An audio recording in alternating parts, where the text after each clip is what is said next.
I'd like to call the meeting to order. Welcome to everybody who's in attendance today. It appears that all of our board members are present this morning. So I would like to begin the meeting with an addition to our agenda. I would ask for a motion to amend today's agenda in order to resume discussion on the Emergency Safety Intervention Appeal recommendation from yesterday.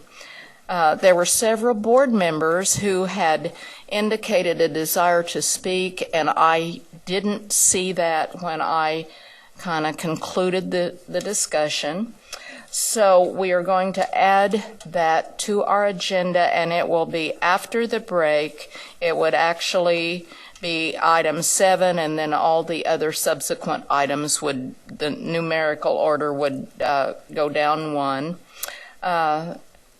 So I would ask for a motion moved by Kathy Bush, seconded by Dina Horst. We will vote on the motion to amend our agenda. Is there discussion? Okay. No. All in favor, raise your right hand. Thank you.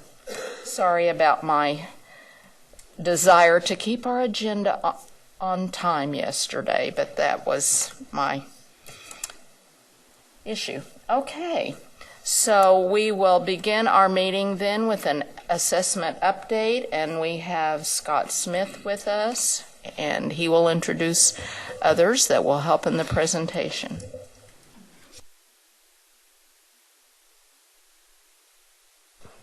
Thank you. Today, Beth Fultz, Assistant Director of Assessments, and you all know Dr. Mary Ann Perry from the Center for Educational Testing and Evaluation. We have very much an update today on those activities that have taken place. It was a busy, very busy October. So I'd also like to direct your attention to a single page that you have in front of you, that's front and back, that is feedback, and we'll address this later on our findings from the Break Kite Day. So this is something that you can have time to ask questions about later on. Okay, I passed it out early, so it may have been covered up. Yes, ma'am. What's the title? So. It says it's at the top, Break Kite Day. Yes, Break Kite Day. That's the title.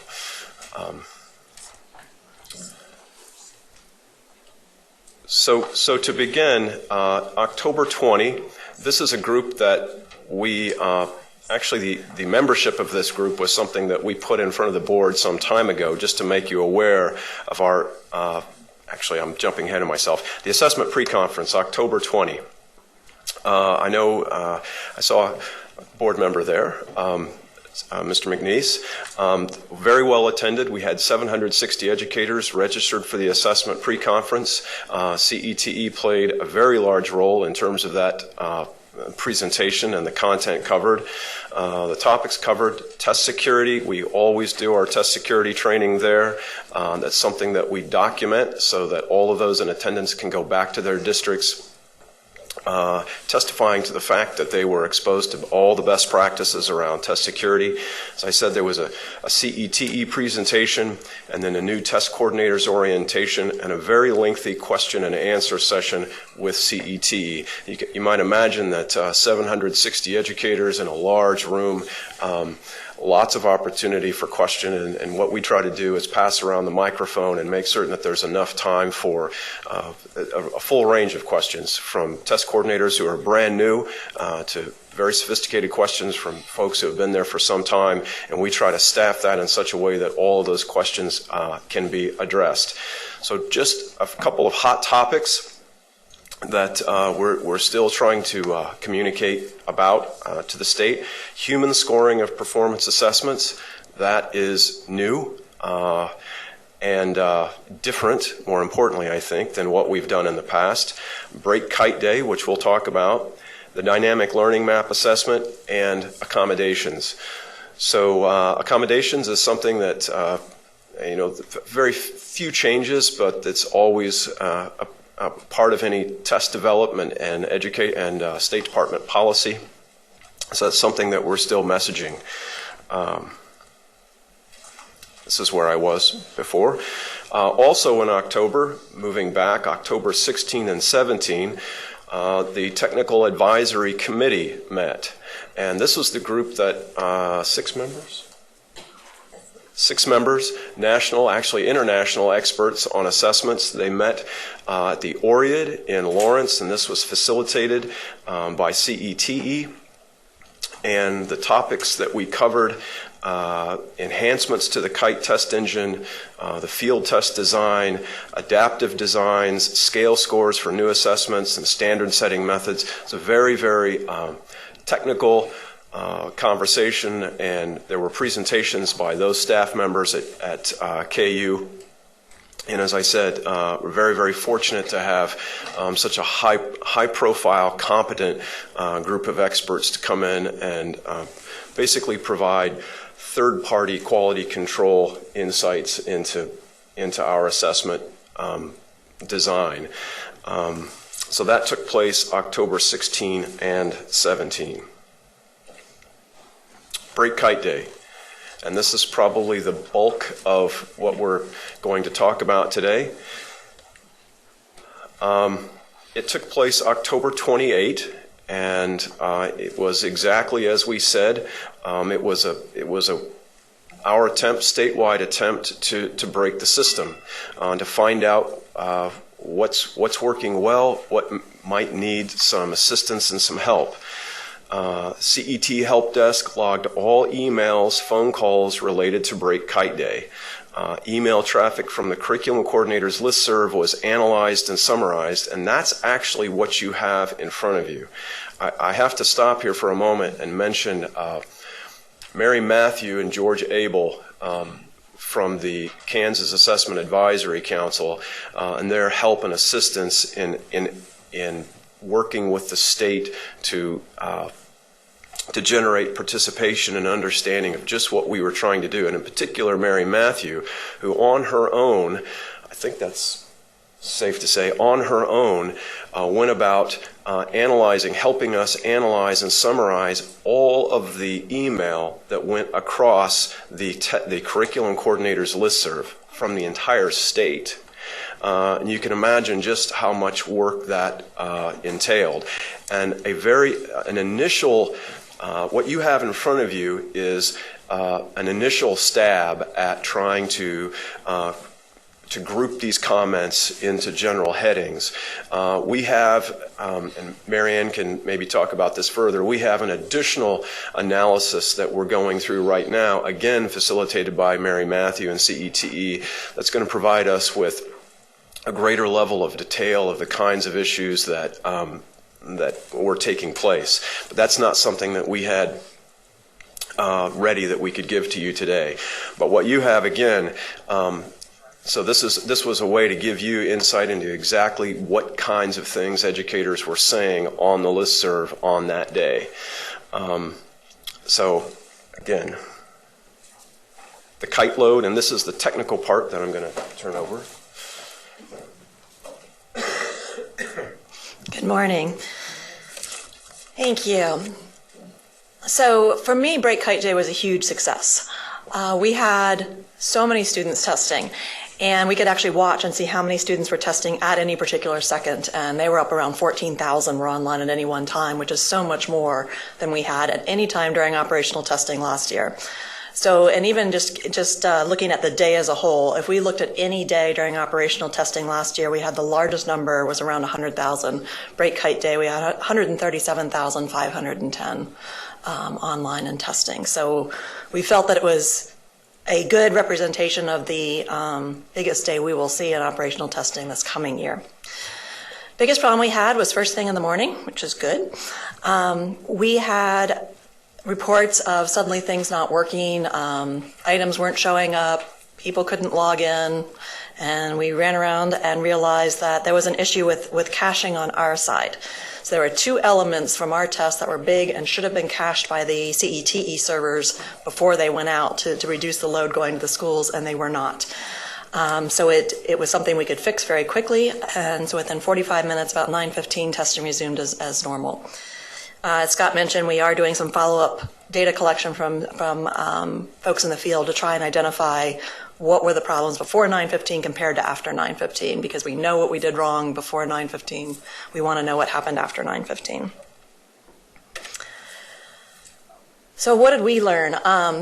Again, there are things we couldn't have figured out without doing this. One of the things we're doing this year is for all directions, everybody gets read aloud. So this is not related to disability. Directions will be read aloud by the computer to everyone. So we wanted to make sure we could run a script and make that happen. And we wanted, for Break Kite Day, we wanted read aloud for all students just to try again to max out the bandwidth. And we ran a script 3 days before Break Kite Day. We had everybody register. We auto-enrolled students, ran a script, and did not rerun it the night before, which we should have, and we realized that caused not all students to get audio. This actually isn't quite right. Audio was present for users with disabilities, but yeah, it was not present for some users without disabilities. So if it was in their PMP that they needed audio, they had it. Our audio did not work for all the students. There's too many negatives in there. Audio was not present for some users without disabilities. So we've learned from that. We're writing a new script, and we will make sure we deploy it actually pretty constantly. We actually just set up a fix yesterday.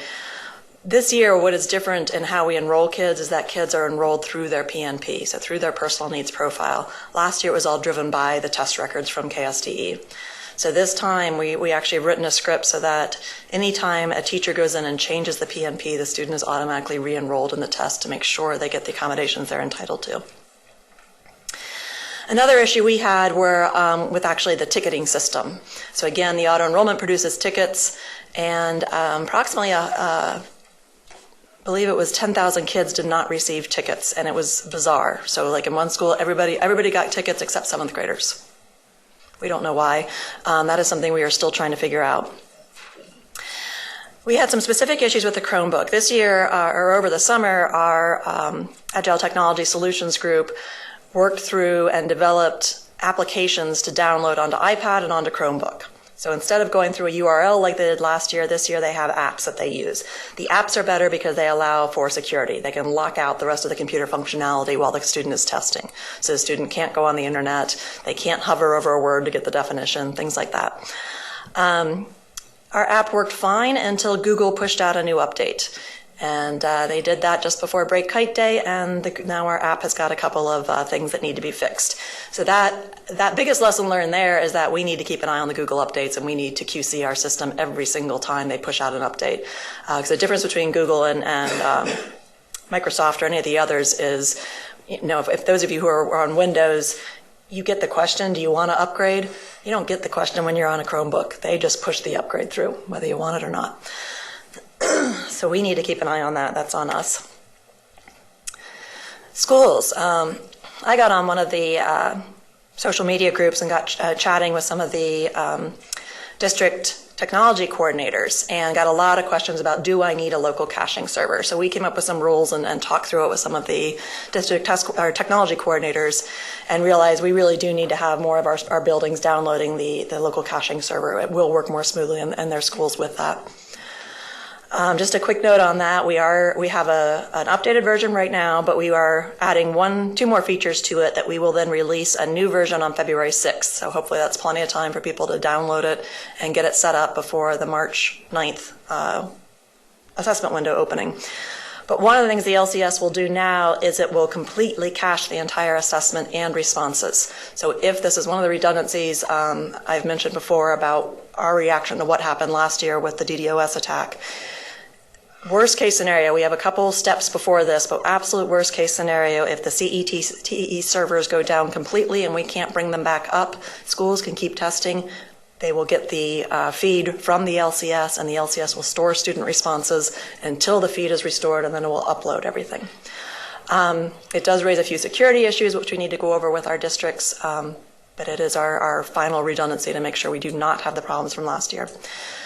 So the advice we've given to schools right now is if Break Kite Day taught you needed an LCS, wait until after February 6th, download it, and then start testing with it after February 6th. We also still had some schools that had not set up Kite correctly, so they were able to work with our help desk staff and get that fixed. One lesson, this is a lesson for school, but it hadn't occurred to me as well, so we need to get this out in our training materials. Because our apps now lock out all other functions, it is so important for us to check, or for the schools to check the volume on the audio before they launch Kite. So all these kids using headphones, check if it's loud enough, because once you start Kite, if it's too quiet, you have to exit out and change your volume. You can't even change your volume. It locks out everything. And we did get several comments from teachers saying we recognize our kids need more practice with the technology-enhanced items, that they're spending too much time trying to figure out how to use the items as opposed to answering the items. And that will be a big problem if it comes to summative testing. So hopefully, because we've got the practice tests out there, hopefully people will take more advantage of that now and make sure the kids are familiar with the format so that when it comes to the test, they can just focus on the content. So what next? And again, I'm going to thank Mary Matthew for the title of this slide. She said, can we please have a Break Kite Day 2, the revenge? And so I got an email from Brad and Scott saying, we don't want to stress you out, but could we please do this again? So in talking to our technology director, Karthik, one of the things we thought would be great would be to coordinate the revenge with Alaska's Break Kite Day, because they only have 96,000 students total. So they're not going to break kite. There just aren't enough students there, even if all of them participated. And their assessment's called the Alaska Measures of Progress, so their Break Kite Day is called Amp It Up. So we've decided what we're going to do is have, whenever Alaska picks a date, which we've been pushing them on to please pick a date, we're going to send that out to all district test coordinators and all of our listservs as well, and recommend if they want to have a building level or a district level Break Kite Day, this would be a great day to do it because they'll have the extra students online to help really test out the bandwidth. A difference is our original Break Kite Day, we really did not want to put any burden on teachers, so we pre-enrolled students into 2 sample tests to take during Break Kite Day. So when the students logged on, they already had 2 tests assigned to them. They could just put in their username and password and take the tests. We have to do that at a statewide level. We cannot pick schools and districts and just auto-enroll for a couple. We have to do that statewide. So we decided instead of pushing it out to everybody when some districts or schools wouldn't want to participate, that it would actually be a double benefit if we could ask the teachers to enroll the students themselves. So it would be just like they do for the formative test lists that we already have in place. When they want the kids to do a practice, they go in and they have their roster and they say, we want these kids to take this test. They would do the same thing. This will also help us test out the load balance between Educator Portal and the test delivery engine. That was a problem we ran into with the first week of testing last year, is we underestimated how many teachers would start doing the practice and the formative tests during the operational testing window. We were so focused on the summative test, we just thought summative test window opens, they'll do the summative test. And instead, most teachers started doing the formative test during the first part of the testing window. To do that, you actually stay in Educator Portal, you assign the test, and as a teacher, you can watch it. You can see in real time how your kids are answering the items, what their answers are, what the right answers are, so you can monitor how they're doing as they're doing it, which is great, except that it's a huge load drain.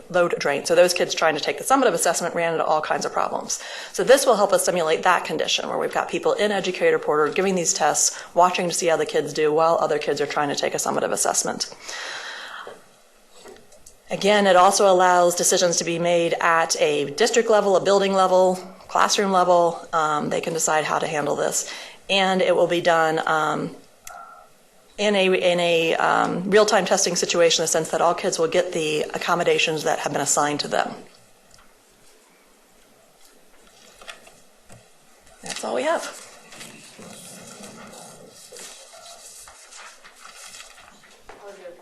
Are there questions?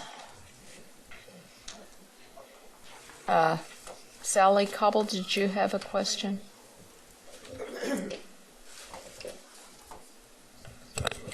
It's not as much of a question. I appreciate your presentation, and I did receive some feedback on things that didn't work, and they're all included on this sheet. So, are you aware that the state, I'm trying to find it, just a second. Aware of the state having a meeting on bandwidth. Will you guys be at that meeting? I'll see if I can bring it up again. I am not aware. On January 19th through the 21st, they say save the date, the state of broadband and the road ahead, and it's about the bandwidth in the state of Kansas, and it's being put on by the Kansas Department of Commerce. And it says partnership with schools, health, and libraries, coalition, bring together community leaders to examine the current and future state of broadband connectivity. I'm not so sure that someone shouldn't be at that meeting to hear. Absolutely. Because we do take up quite a bit of bandwidth when we're doing these testing, and I just don't have the faith that these two departments know that. So if you can get us the information, forward that to yes, you. ma'am. We'll make certain that we're there. Okay. There. Yeah, it's just bandwidth has been my concern ever since they did away with CanEd, and it's really affecting my northwest area. Kathy Bush. Thank you, Madam Chair, and also thank you for the presentation. Let me get a little more clarity for myself on the local caching server. So that would be local districts having a server dedicated that would basically download the information. It's kind of what I think John had maybe referred to at some point in time, that they would then have that's not out on the web, so they have it on local servers. So if something were to happen web-wise, they could go in and still run the test from their local server. And then I think, as you mentioned, when whatever issue or what if they needed to, it could then be uploaded to CETE. Do I have that correct? Pretty close, yeah. The way it works right now, and it is a dedicated computer, so it cannot be a computer you're also using to test on, but it's a dedicated computer that downloads software that we build. And right now, the way it works is it takes in the heavy elements, so the graphics, the audio, and it downloads at once. So the first student that logs in, or the first person that logs in, it downloads everything to the local caching server. So then it just goes between that computer and all the computers the students are testing on to deliver audio, graphics, the high load things. And so that doesn't have to constantly basically ping our server every time it needs it, because that's what slows down things, especially on the bandwidth issue. What we're building now is the ability for it to take the entire test down and store all the answers in case the connection is lost. So the way it'll work, if everything is working fine, is it takes down the test, it delivers it, as students respond, it goes back up, and it's still a constant between the student servers through the LCS back to our server, because the student responses are actually very, very low bandwidth. They don't take up much room at all, because we don't take up any of the graphics with them. We just take up the code of what they actually responded to. But if there is an issue where it loses the connection from the server, this will still maintain. So it'll still go back and forth between the local caching server and the student computers, and it'll maintain all of the information, so all the student responses, until this connection gets restored, and then it'll shoot it back up to CETE. So is this a system that most districts are going to use? That's one question. Then the other question is, in larger districts with larger schools, would they need a local caching server at an individual school versus at a district level? Yes, we have put out, and I apologize, I don't have this memorized, but we have put out guidance on number of students and the amount of bandwidth you have, and if those two numbers equal a certain thing, then you should use the local caching server. Okay. So if the buildings have enough bandwidth, even if they have lots of kids, they'll be fine. But there's the combination of how many kids do you have testing and what's your bandwidth. The downside of using local caching servers is you download the software, but then you have to touch every single machine to make it work with the local caching server. So that's the complaint we've gotten from technology directors, is that it's a pain to set up. Sure. Once it's set up, it should work perfectly, and we haven't gotten the complaints after that, but setting it up is a lot of work. So we're trying our best to get it out as fast as possible, but February 6th is when we're really comfortable. So we've let the technology directors know that. I said we had a lot of good back and forth on Break Kite Day with the technology coordinators, so they know it's coming. They understand how it will help. So hopefully they will download it. Was it any more work than what the old test was? I was going to say that's actually the idea of touching every computer is where we were in the older system. I thought. Yeah. Okay, thank you. Mm-hmm. Jim McNeese. Thank you, Madam Chair. I have to say, when I attended the assessment day at the conference, I was startled when I got there to see the full room. It was packed. You know, when you say 760, I'm thinking you only had 760 chairs. They brought a lot more chairs and a lot more people. And I had the opportunity to interact and see folks that I knew, but they brought teams. Schools were represented well, and they came with a purpose. I was really impressed with the participants and the level of questioning that came on, and the presentations. It was at the large group as well as the smaller sessions. It was a great day, and I'd never been to one of those before. And it wasn't negative; it was all very positive. You know, for that, and that tails right into what I was going to say. And I think we owe the state assessment coordinators, technology coordinators, classroom teachers, and students a big thank you for their participation in that day. They took it very seriously, and I got a lot of positive feedback. You know, when I say positive, there were negatives built in there, but they were growth negatives rather than destructive or critical.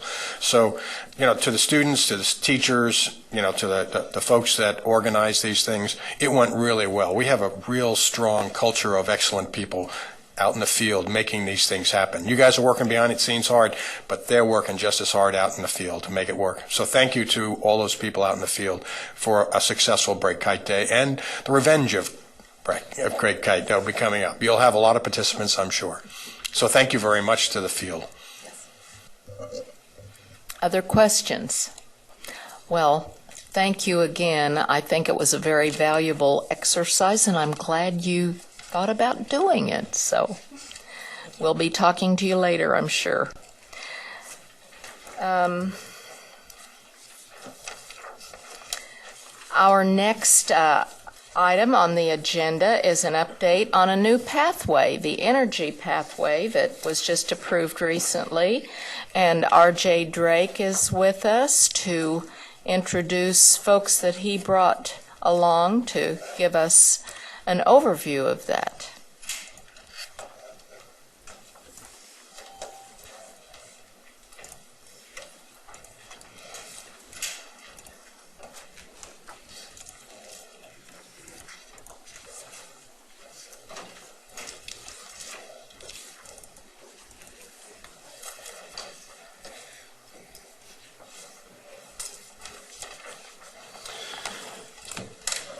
Good morning, I'm R.J. Dake, and Madam Chairwoman, members of the Board of Education, and honored guests at the September 23rd meeting of the Kansas Advisory Committee for Career and Technical Education.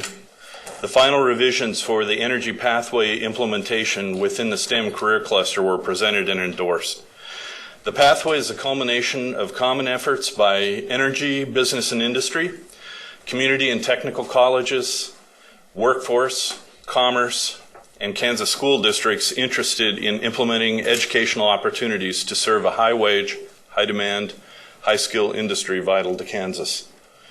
Initiated by Track 7 leadership, Lisa Solar of Flint Hills Technical College, the work is supported by the Kansas Energy Workforce Consortium, and the conversation has grown to include multiple post-secondary schools producing dialogue to build secondary, post-secondary collaboration.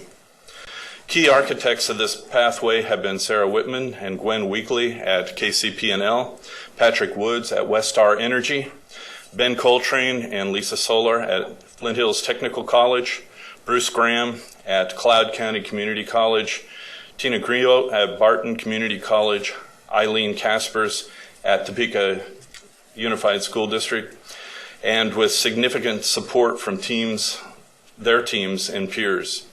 Current districts expressing interest in the articulation with post-secondary are Emporia, Topeka, Kansas City, Olathe, Garden City, Concordia, and Hillsboro, and we anticipate many more as availability becomes public November 17th.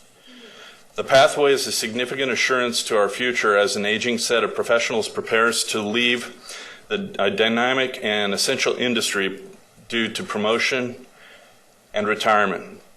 Here today to speak of the pathway's importance and the work being done are Eileen Caspers, General Director of School and Career Programs at Topeka Public Schools, Ben Coltrane, Power Plant Technology Program Director and Technology Division Chair at Flint Hills Technical College, and Sarah Whitman, Chair of Kansas Energy Workforce Consortium and Technical Training Manager at Kansas City Power and Light, who will lead our conversation.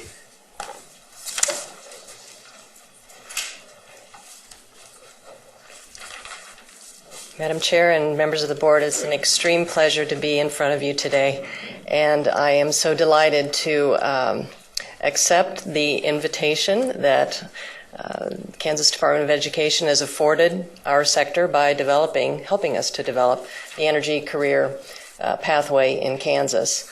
What that means for our industry is one of the 4 pillars of the Center for Energy Workforce Development's structure, which is career awareness. We very much struggle as industry as being perhaps the best kept secret of the great careers that our industry can provide individuals. I personally have been with Kansas City Power and Light 31 years. I started when I was 12. But it has been a wonderful career, and I've had many, many opportunities within the same company. And I think it's very difficult for folks outside of our industry to understand really the caliber and the magnitude of those career opportunities within industry.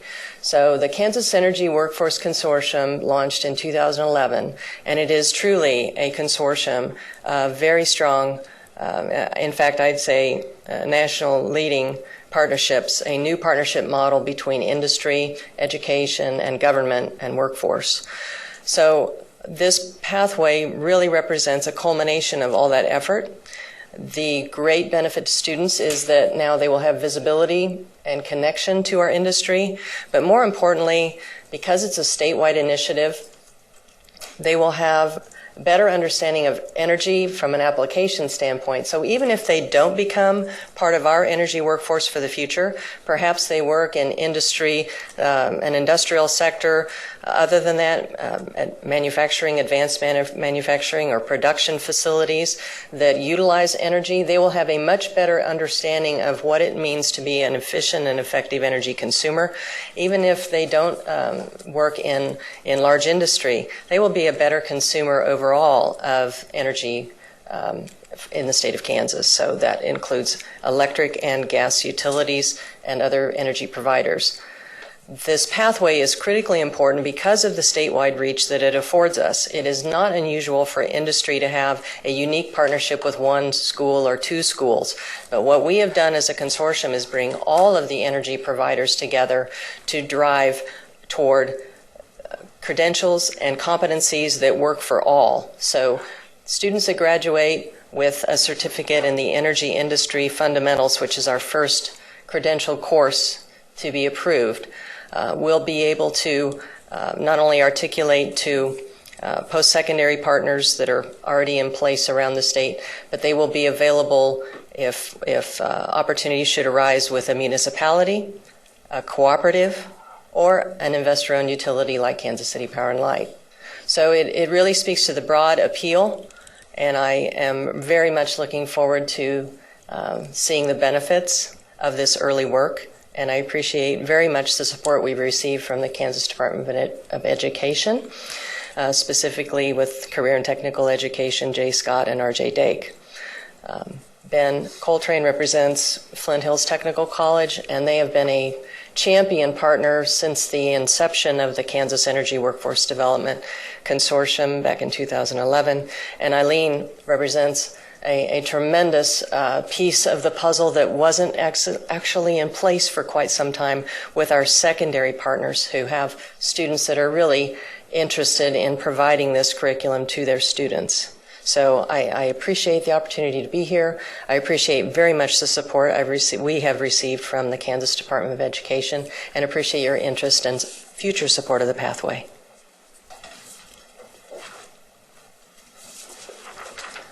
Thank you, Sarah. My name is Ben Coltrane, and I am from Flint Hills Technical College, just down the road in Emporia. And first thing I want to do is just a thank you for your service. I come from the K-12 education. I spent my first 8 years teaching middle school math, and then the next 4 years as an elementary principal.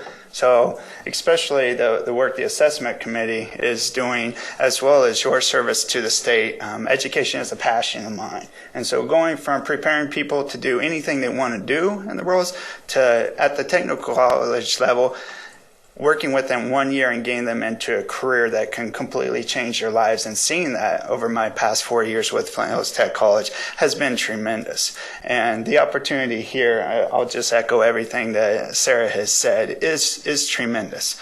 So I brought a couple of visuals today for you to share with you, because if you're anything like me as an educator, I had no idea about power plants, what they were, what went into them, even where they were at, where my electricity came from. I just used and abused it as much as I could. So I brought these with you today. This is a poster we put together to resemble those partnerships we have across the state. Our program, and I'm standing before you today to represent technical education in the energy industry. There's quite a few of us across the state who do that.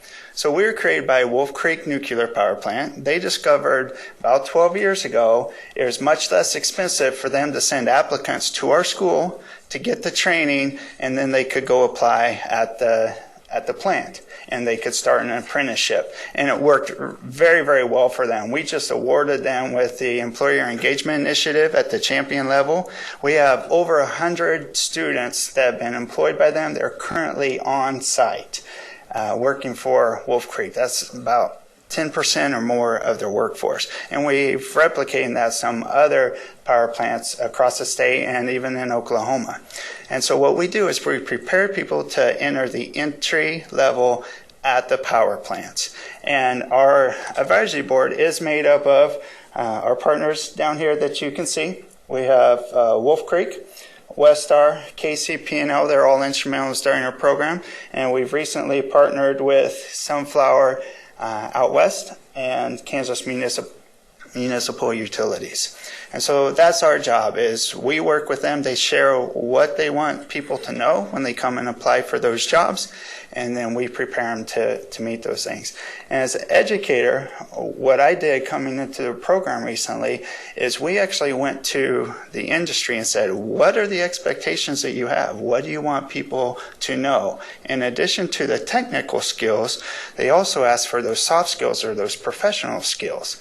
And so we've embedded that into our program. We now have a program, a model, the way that we teach. It's recognized nationwide. Sarah and I have presented at national conferences as a partnership between education and the industry. And we've also gone to them for assessment needs, where they have some great things that are in place. So we put our instructional best practices modeled after industry expectations and created that educational training that prepares them to go out. And it's been very well received. And so with the energy industry looking at over 50% of their workforce coming up for retirement in the next 5 to 10 years, that's over 600 people in Kansas alone in the next 5 to 10 years.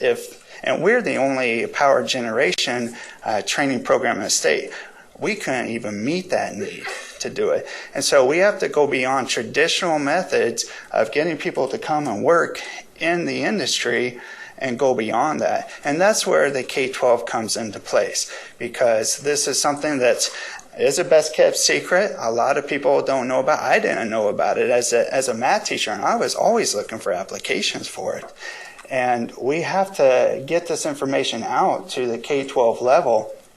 And probably my best story is when we presented to the KACCTE meeting, I actually had 2 of the schools at that meeting come up to me and say, I had no idea about your program. I want to talk to you about partnering with you. Olathe School District is building a brand new school, and they're going to have a green technology program there, and they've invited us to take part in that and help them with some best practices in there.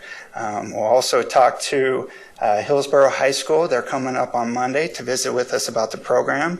I'll be out at Garden City next Tuesday. They have 5 students. They want to get into our online program, and we'll set up a little hybrid model for them. We're working with Eileen here at the Topeka District.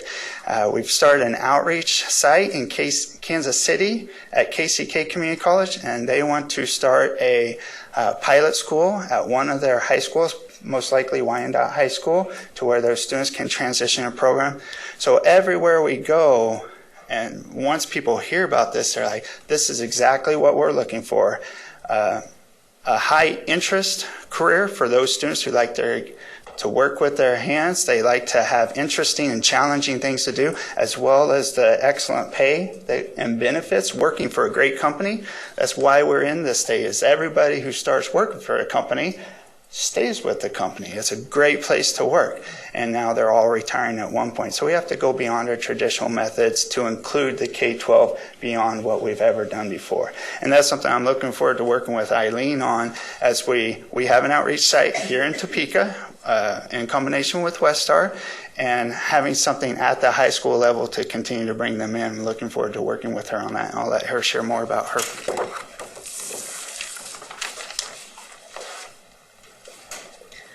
Thank you, Ben.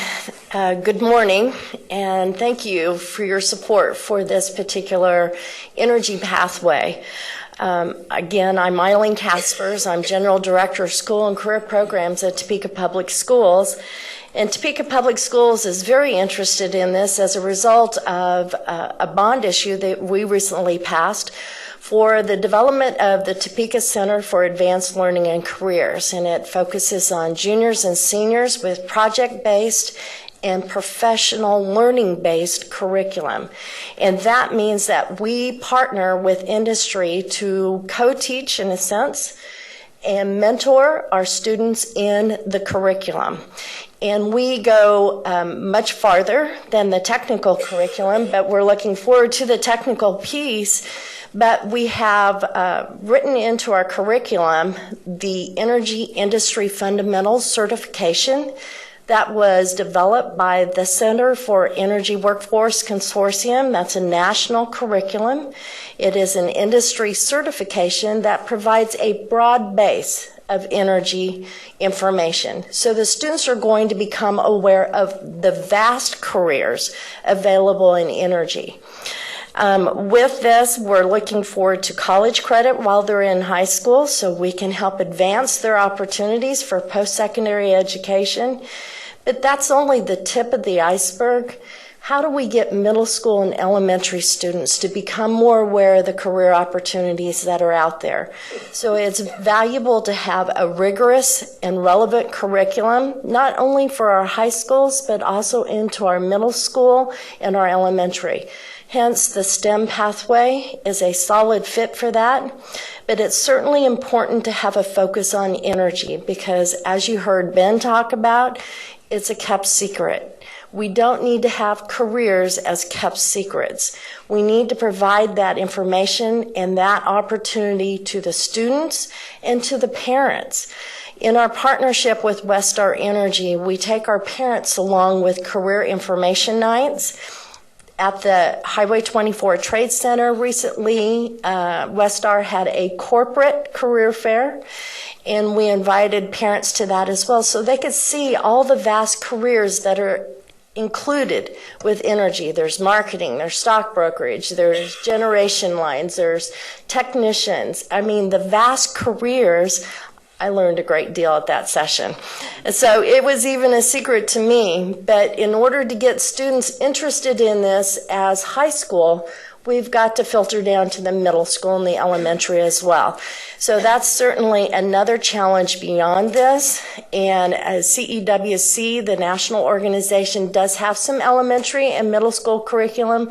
So you can see we're looking at a very big picture and opportunity to help lead these students into the STEM pathway.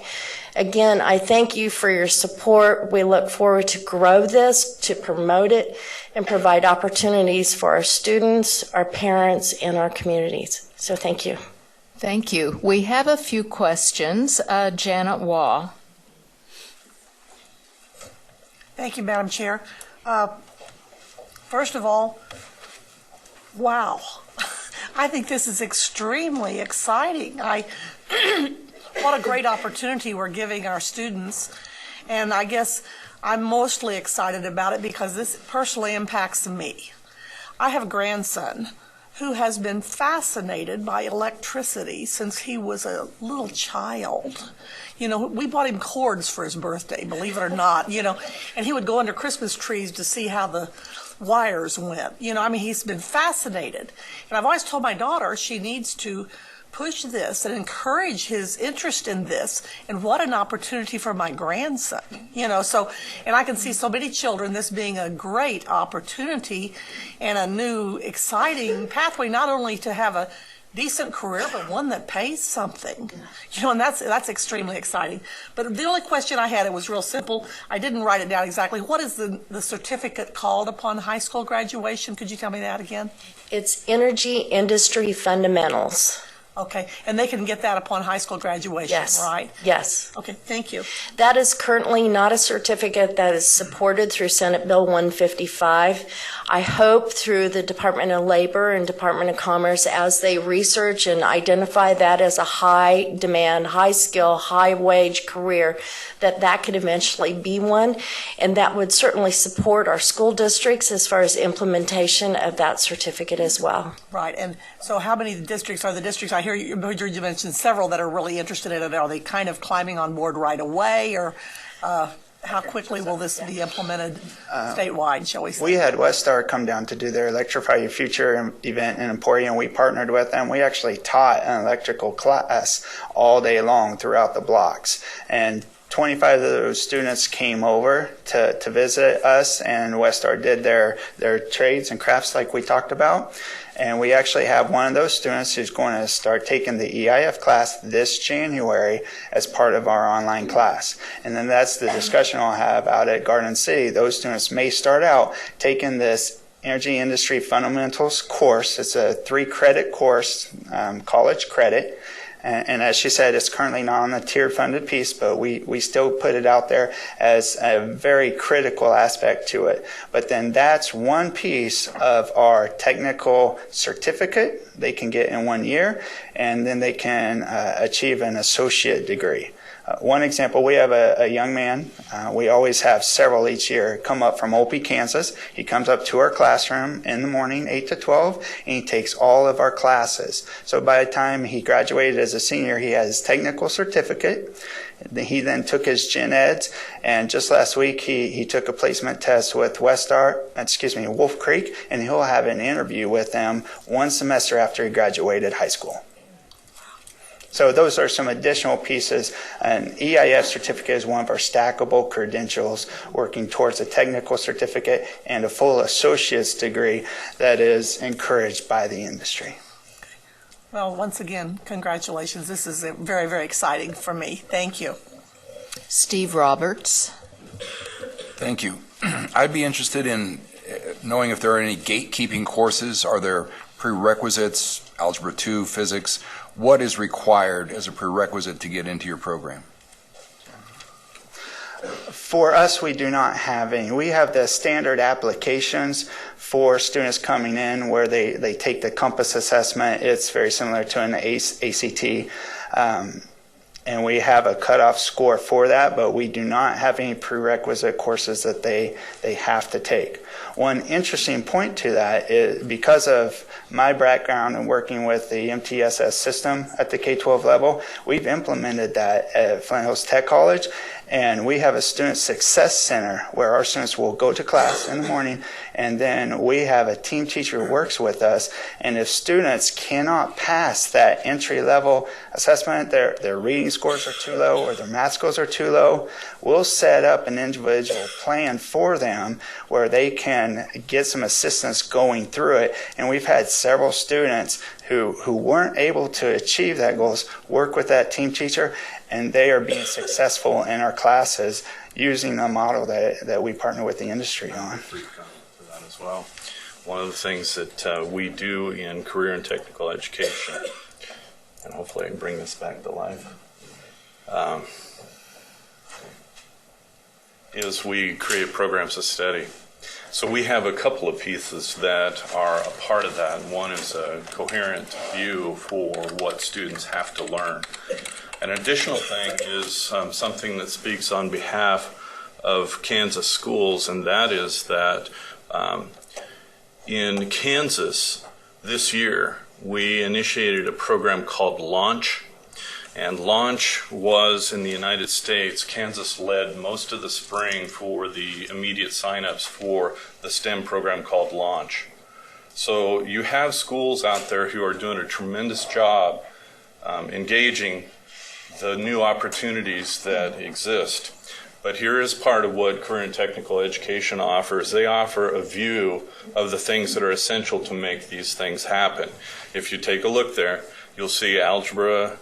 In the second column, you'll see trigonometry. You'll see some of the different courses that are essential, including language arts. It's very essential that people be able to communicate well in any industry, speaking to the 21st century skills that Ben is pointing out as part of this process. Actually, the team is pointing out. So there is a comprehensive view in looking at this all the way from the elementary forward.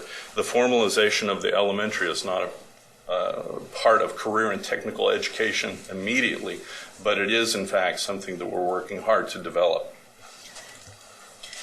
If I could, as you talk about prereqs, the importance of relevance of the college and career standards, the value of the math, the value of the social studies, the value of the language arts, to embed that into the curriculum. This is something that Topeka Public Schools is focusing on, is career connectiveness to those college and career standards, elementary through high school.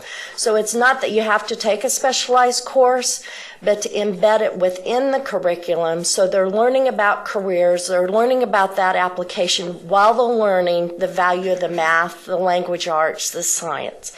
So that's integral for that. They shouldn't have to take a separate course. It should be all part of it. If I may also, the Energy Industry Fundamentals course was developed at the national level. The curriculum was actually written by CORD for industry. It is an industry-recognized certification that is a third-party ANSI standard certification. So this is a third-party certification that industry has brought to the table for consideration. We also would recognize the National Career Readiness Certificate. And so as far as stackable credentials and how students can decide whether or not this is for them, we are going to select, of course, hopefully the best and the brightest. And for the investor-owned utilities in the state, we use the Edison Electric Institute pre-employment screening. The testing that's been provided to industry by EEI is at the threshold of employment. So what we have developed here is the critical program alignment with the pinnacle in mind from the onset, so that we can do as much remediation as possible before they get to that employment question, so that student, that applicant, is as best prepared as possible. They have this, they've achieved the certification, they've achieved at least a silver, more than likely better for them to present a gold certification on the NCRC to help ensure that they're going to be successful with our pre-employment examinations. Okay, I would follow up with, do your students study RLC circuits? Is that part of that one-year program, RLC circuits? That's why I felt like I should clarify. I was speaking directly to our program. I often get into that. The beauty of this pathway is that can be a choice. What I was sharing is probably the end result. Those students could take the entire program and end up with a technical certificate or associate. With the pathway, schools could choose, like what Eileen is doing, to set up a minimum of 3 courses where they go through those 3 levels at the high school, taught by the high school instructors in partnership with the industry and the colleges. at a minimum, all the way up to the certificate. So you could definitely put one of those into it. We teach RLC in a basic electricity class. That's one we would highly encourage students to take. Basically, it's energy, Ohm's law, up through reactants and semiconductors, just so that they have a good enough understanding to then enter the industry's training programs. Okay. So it can be, it does not have to be. All right, one more inside baseball question. Would you advocate that our students who are on sort of the fast track in math continue to learn about complex numbers so we can deal with the complex impedances? Yeah. It's always a struggle when we do the reactants on the equations. We take time out to teach that math to some of our students. And if they can't interact with the fractions and the complex numbers, they have to take some time out, go do a separate study session and work on it. So yes, it's still there. Kathy Bush. If I can just complete a little bit here, to add to that, the Principles of Engineering course that you see there is a foundational course that will support that direction as it gets developed. Thank you, Madam Chair. I kind of want to echo what Janet said just about this pathway. I think it's very exciting.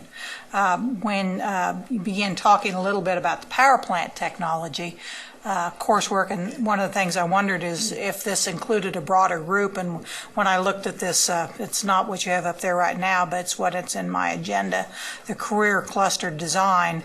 I mean, it shows that, you know, there's wind energy. I assume there's people who want to be linemen. There's that kind of a training, so it's just really a variety of opportunities for students. And these are good jobs. Good jobs for our kids, and they're Kansas jobs that they can get, you know, after high school and a little bit of technical. So I think this is a wonderful opportunity for kids. I echo you. I hope we get to where this is a reimbursable pathway, so that is beneficial to everybody and helps to really expand the opportunities in other schools also. So I think this is a very exciting pathway that you brought us, and I want to thank you for your work that you've done on this. Dina Horst. Well, thank you. And I want to add my thanks and to you as well for developing a really exciting pathway. And in my district, of course, Cloud County exists, and they've been wanting to partner with Concordia High School in particular. So it's exciting to see that has finally come to pass. And I guess my question is, there are a number of community colleges that are listed. I assume some other tech schools may want to get on board at some point. Will they follow a similar course schedule, or will they focus more in one arena than another, or what is the plan from that point of view? The possibilities are open, and they can certainly take it individually and create something like Cloud County and Bruce Graham attempted to do with Concordia, and that hasn't been as successful. Now that we can echo your support to that, maybe look at the EIF as a tiered funded course for them. We envision those things happening. My hope is that through the Kansas Energy Workforce Consortium, that they come in as a partner there. We already have quite a few of them at the table talking with us, but hopefully continuing to have those discussions. We meet up here in Topeka 4 times a year, and with that guidance, then we can implement this in a standard fashion using the CEWD recommended steps. They have best practices from all across the country that we can use, and I'm hoping that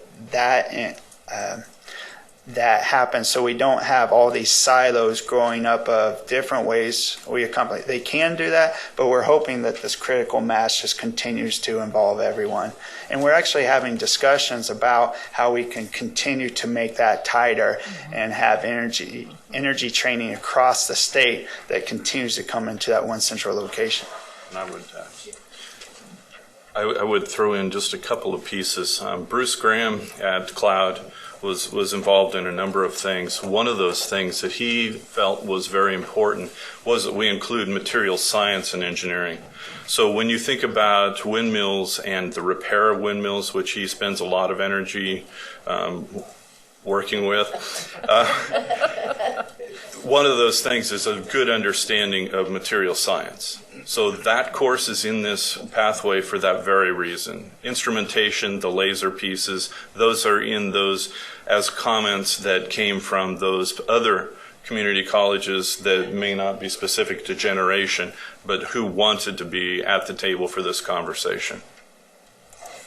Well, it just seems to me that the broader that you, instead of just a narrow focus, the broader of an experience students can have, then that gives them more choices.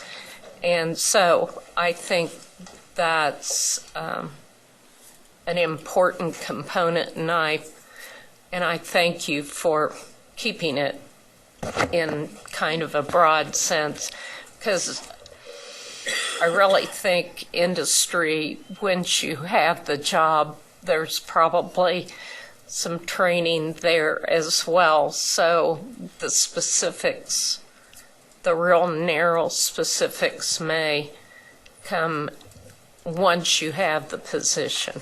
So anyway, just a little comment on the side, I guess. But thank you again.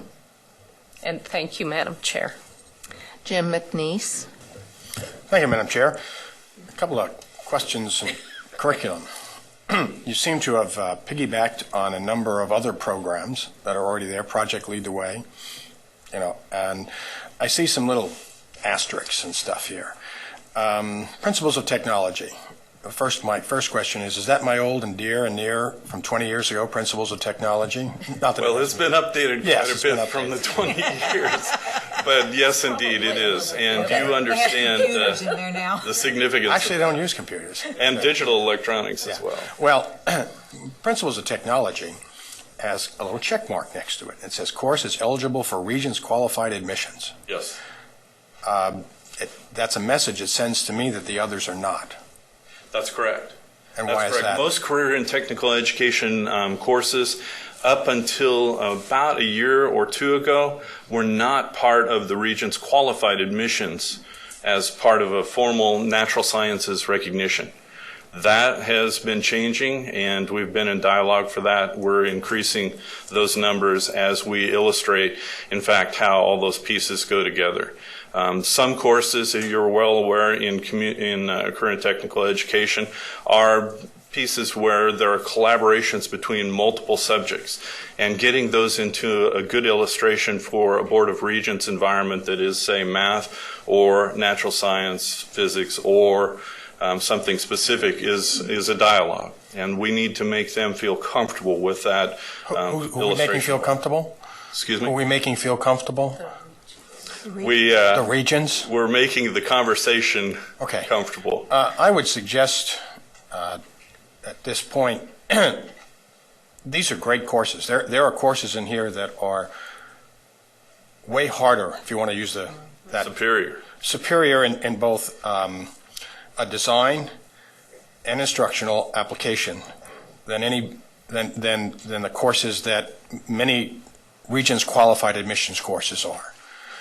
And if I can make a suggestion to our KBOR representatives to go challenge them being the Board of Regents, on the authenticity of their qualified admissions requirements, and to quickly bring into the qualified admissions level the project lead the way, the engineering design. I can't speak to the courses that I don't know here, but those courses I do. Principles of technology, even if you taught it the same way you did in 1990, is still one of the best courses you could ever have. Mr. McNeese, you make my day. Okay, so to the board, I just want to make you aware, this touches on many of the things that we've talked about, because if you're teaching principles of technology or engineering application at the 8th grade level, which is what they have up here on the introductory level, are they getting credit for this in high school? Are high schools giving credit for this? Absolutely. I would hope so, because as much as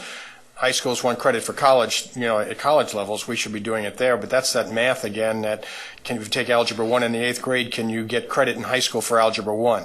And right now, KBOR says no. And that's not your problem.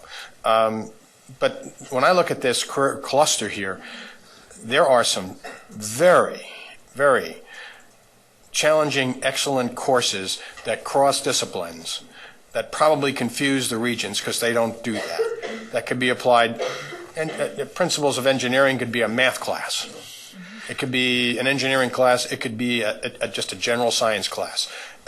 I don't want to ramble on like this, but I'm just saying these are the courses that should be getting credit, in various levels. And if the regents are going to just drag their feet on this, I'm just really disappointed in them, and they're just blocking the system. These are great courses for not just this program, but for just being in school. To speak to your point, Mr. McNeese, schools in Kansas really understand the value of the rigor of these courses, and that's why the program Project Lead the Way has moved from 18 courses 6 years ago when I came here to well over 100. It's because they recognize exactly what it gives their students as a leg up. Colleges are beginning to recognize that nationwide. The program's growing enormously, but with that in mind, we know that dialogue continues and that we have to continually sell and to help them to understand just how significant and rigorous it really is. Yell it louder. This is what we're talking about here at the board table in terms of credits, in terms of college and career ready. You don't find better courses than what you have on this list. And this isn't a career in terms of just career and technical ed. This is just being educated. This is a team operation Yes. in that context. So please understand that the list of people that you have before you all had something to say. Well, right. I'm just saying that this links to many of the discussions that we've had at this table about college and career ready in a way that really is college and career ready. And KBOR needs to get on the stick and get these classes where they are indeed, Regents qualified admissions. Heck, the NCAA takes them. That tells you something. To piggyback of what you're saying, that information is valuable for counselors as they visit with students and parents, because they want their kids to seek post-secondary education. And if it doesn't meet Regents qualification, they're not as supportive for a student to pursue this curriculum. So to have that Regents endorsement is critical from a counselor perspective, and working with teachers to help validate what they're doing in their curriculum as well. Amen. Yeah. And you're right. Too often the CTE component scares away those parents or students who are just focusing on the qualified admissions, when in fact this is exactly what they want. When I say they, parents and students, and the hands-on application and the relevance, the integration of disciplines is amazing. So yes, if we could do that, that would be giant. I can't believe they're still not doing this. It makes no sense. Board of Regents, go to work. Get this thing on your qualified admissions. Ken Willard. Thank you, Madam Chair. Thank you for your presentation. There really is very exciting news, and I think really good for Kansas and Kansas students in particular. And I want to echo Jim's call for urgency in getting KBOR in alignment with this. And so I think that really is critical, and that's maybe the next hurdle we really have to clear. You mentioned that you were I'm going to be meeting with the Department of Labor and Commerce and trying to get this pathway approved for. They've actually been at the table throughout this conversation. They have been, okay. So if you look at the list of names I provided you, those people have all been in the conversation at one point or another, or multiple points. Does that look positive or hopeful? Oh, very, very Yeah, positive. good. They are very supportive of all that we've done. In fact, that's been one of the biggest benefits of being involved with business and industry, is business and industry has been incredibly supportive of what has been developed and offered and translated into K-12, K-20. Great. And if I may, do we invest our energy on the pathway or the Senate Bill 155 initiative? And we've tried to run them on parallel paths. Good. The pathway caught fire in July, and all effort went toward this outcome, which I think will definitely pay dividends as we start up the conversation on the Senate Bill 155 funding as well. Thank you very much. Yes. Right there.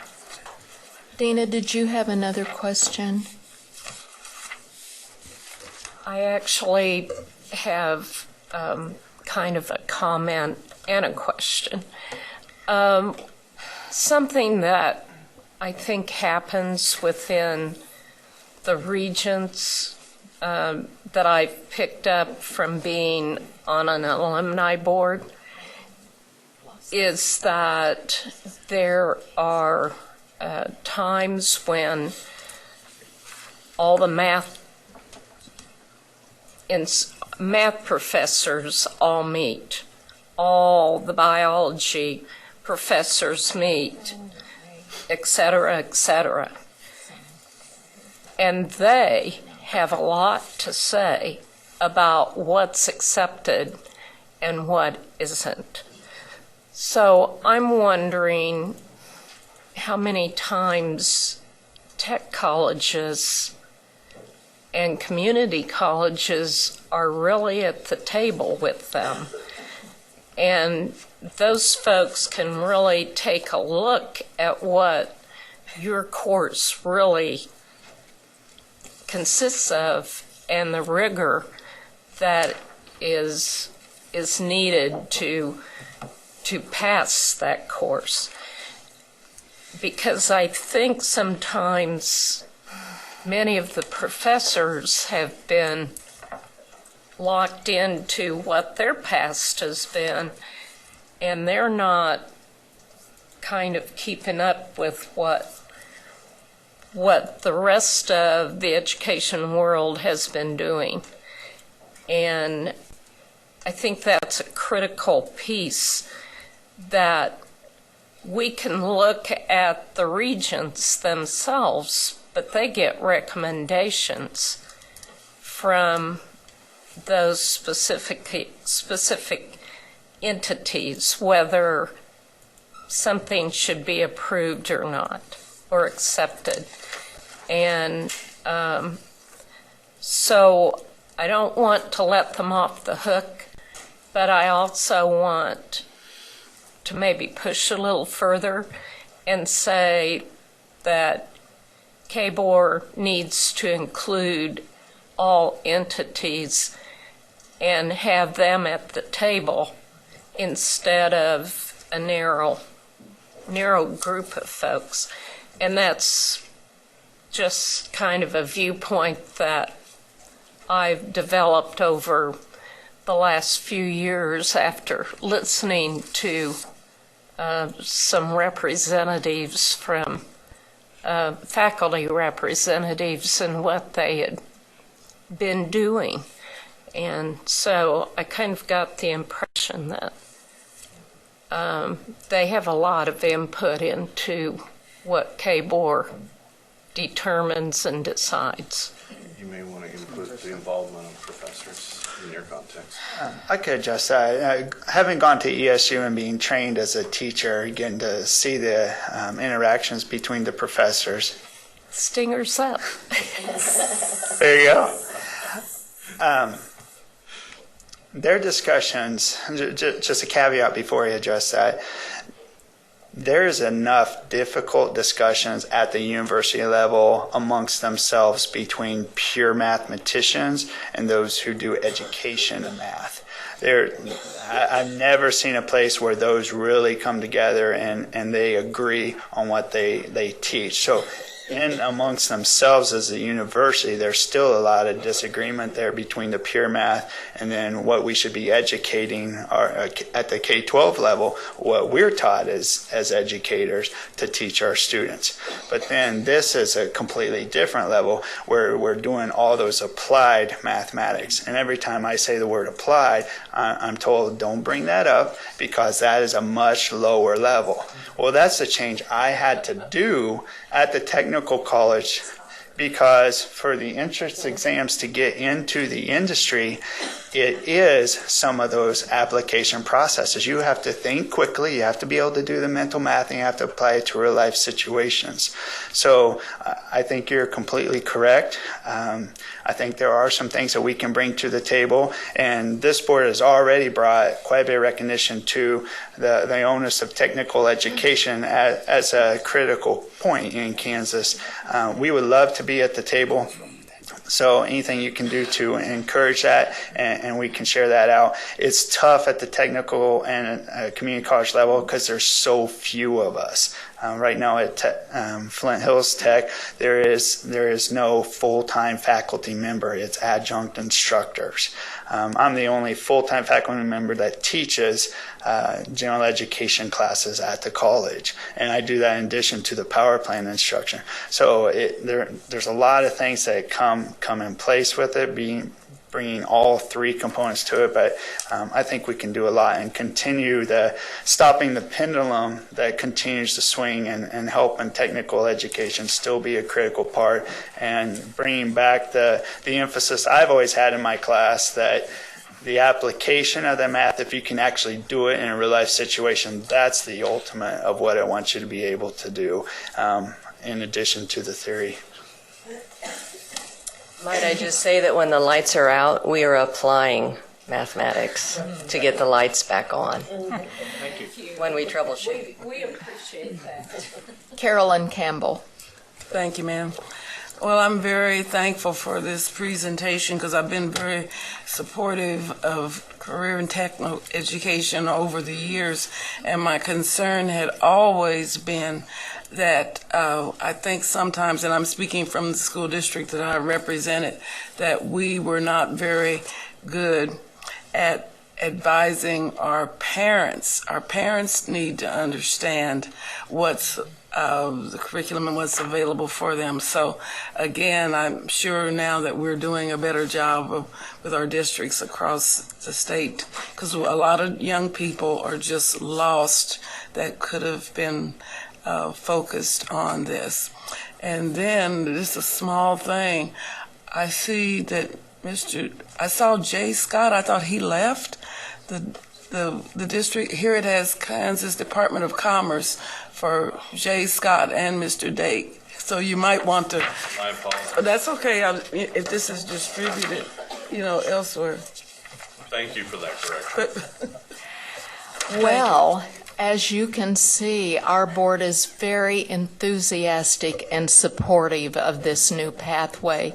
It first came to our attention about a year ago when we were discussing the fact that energy representatives had come to the Advisory Council for Career Tech Ed and expressed their concern and need for good workers in Kansas. When the board heard about that, at that time, there was no pathway, and we said there needs to be one. So that has come to fruition, and we are so pleased. Thank you all for the effort you've put into this, and we are looking forward to many new qualified workers in our state. Thank you. Thank you. Okay, we come to the next item on our agenda, which is the appointment of the Kansas Commissioner of Education.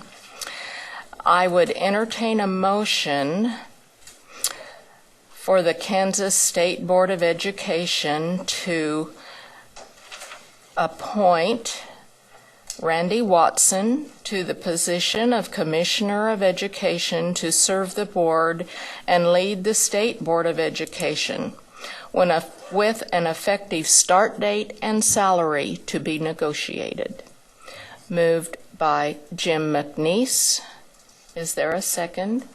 Seconded by Steve Roberts. Is there discussion? Then all in favor of the motion, raise your right hand. Okay, I've got to count. 1, 2, 3, 4, 5, 6, 7. 7 in favor. All opposed, raise your right hand. 3 in opposition, Carolyn Campbell, Sally Cobble, and Janet Waugh. So the motion carries, and we will be informing Dr. Watson of the vote. Thank you very much. We have scheduled a break. We will take a 15-minute break.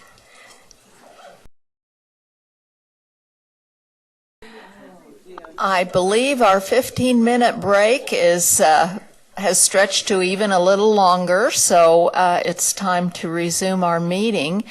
And in doing that, I would like to recognize Dr. Randy Watson, who is with us, and just thank him for being here. And if he wants to say something, he can. Well, thank you. Quite an honor. Pleasure to work with you. I want to certainly thank Diane DeBacker, what great leadership she provided the state, and thank Brad for his continued leadership in this interim phase. But I'm honored. It's a great privilege. I look forward as we think about the vision and where we want to go, state board and education in Kansas, and we'll start working on that just as soon as we can. So thank you again, and I'll be, again, working with Brad on this transition. So thank you very much. Thank you.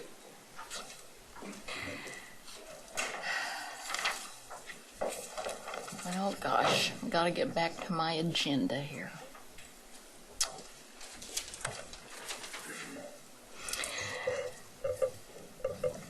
The next item on our agenda then will be the continuation of the discussion about ESI regulations. I know some of you did not have an opportunity to speak yesterday.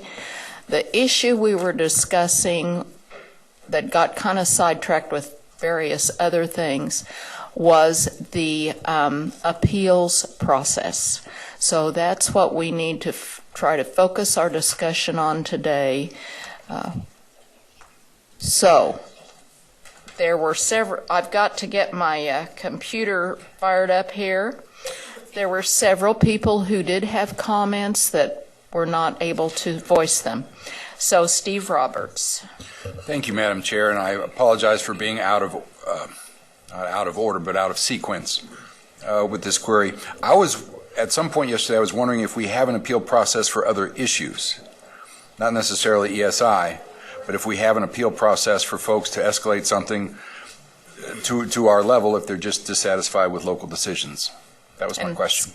Scott, would you address that? Sure. There's actually only 3 areas that the state board hears appeals other than licensure, because you know that you hear those issues.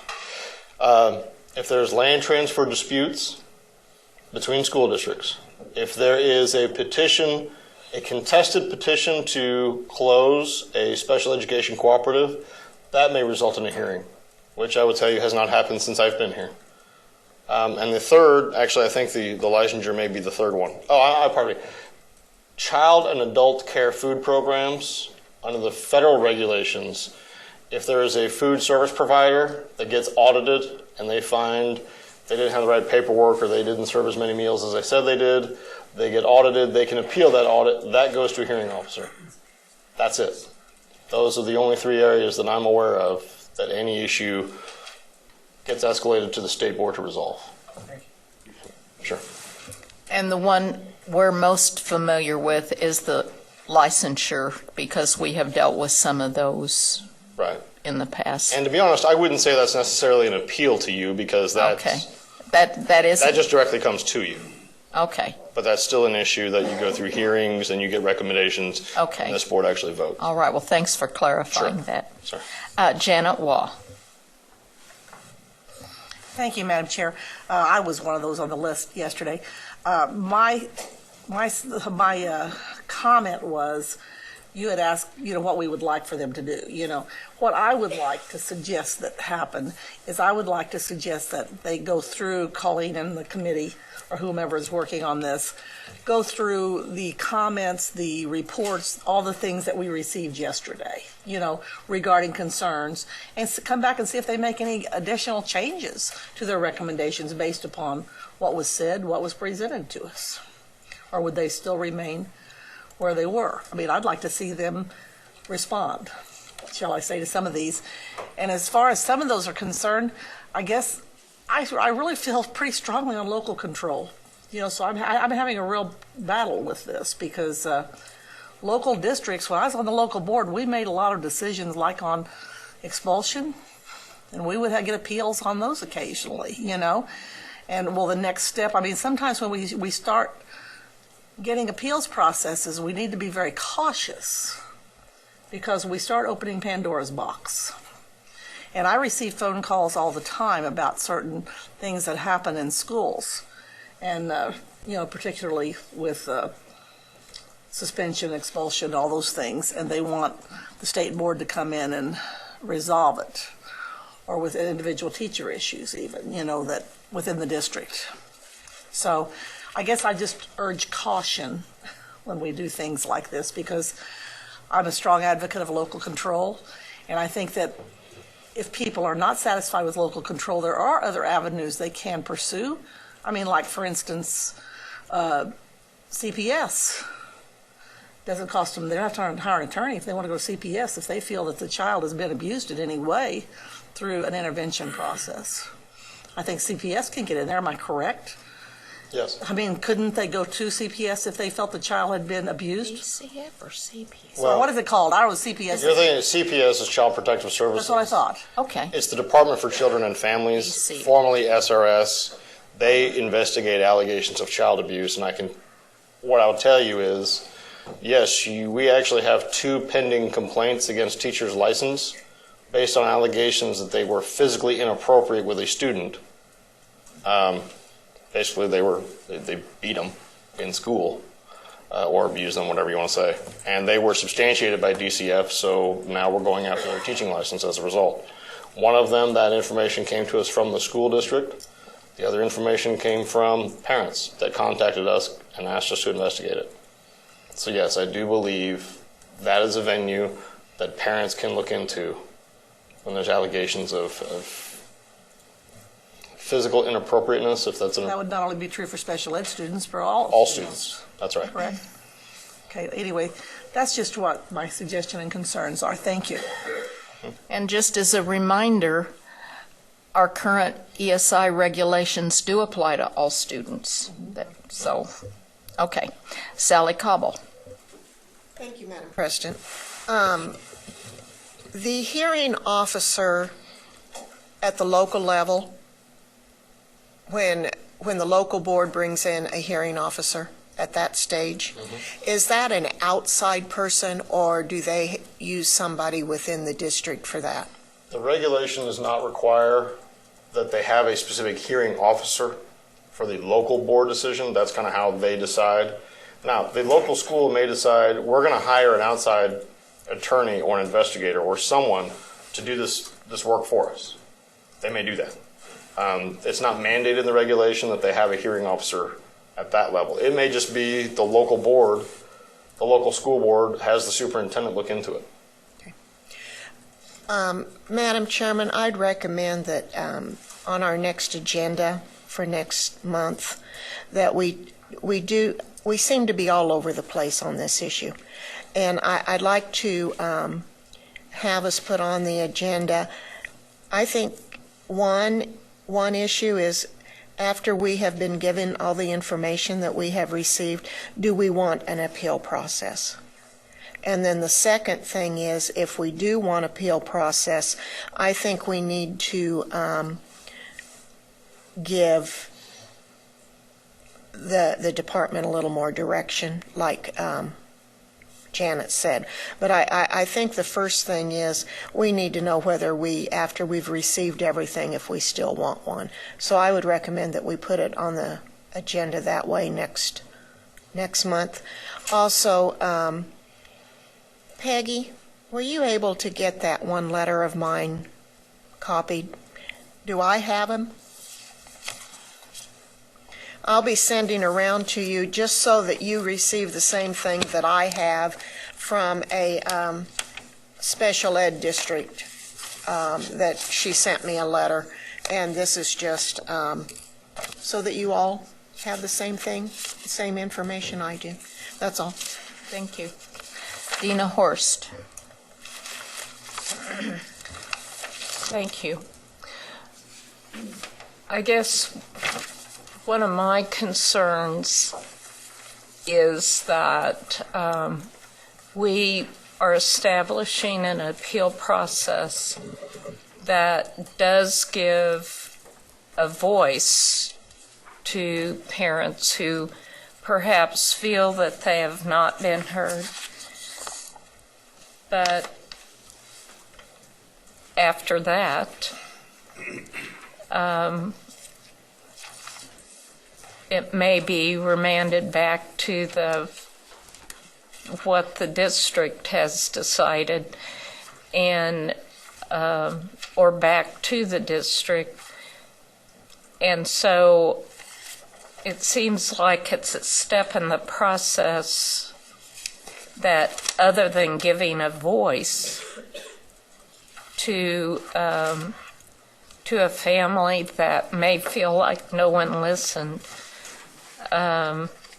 which is a good point, but I'm just concerned that we're establishing steps that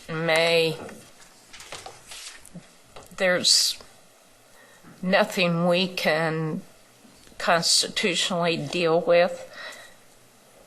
So we're kind of just listening. And I'm not sure whether that, and surely there's a lot of expense in all of that. So I think that's something we need to consider as well.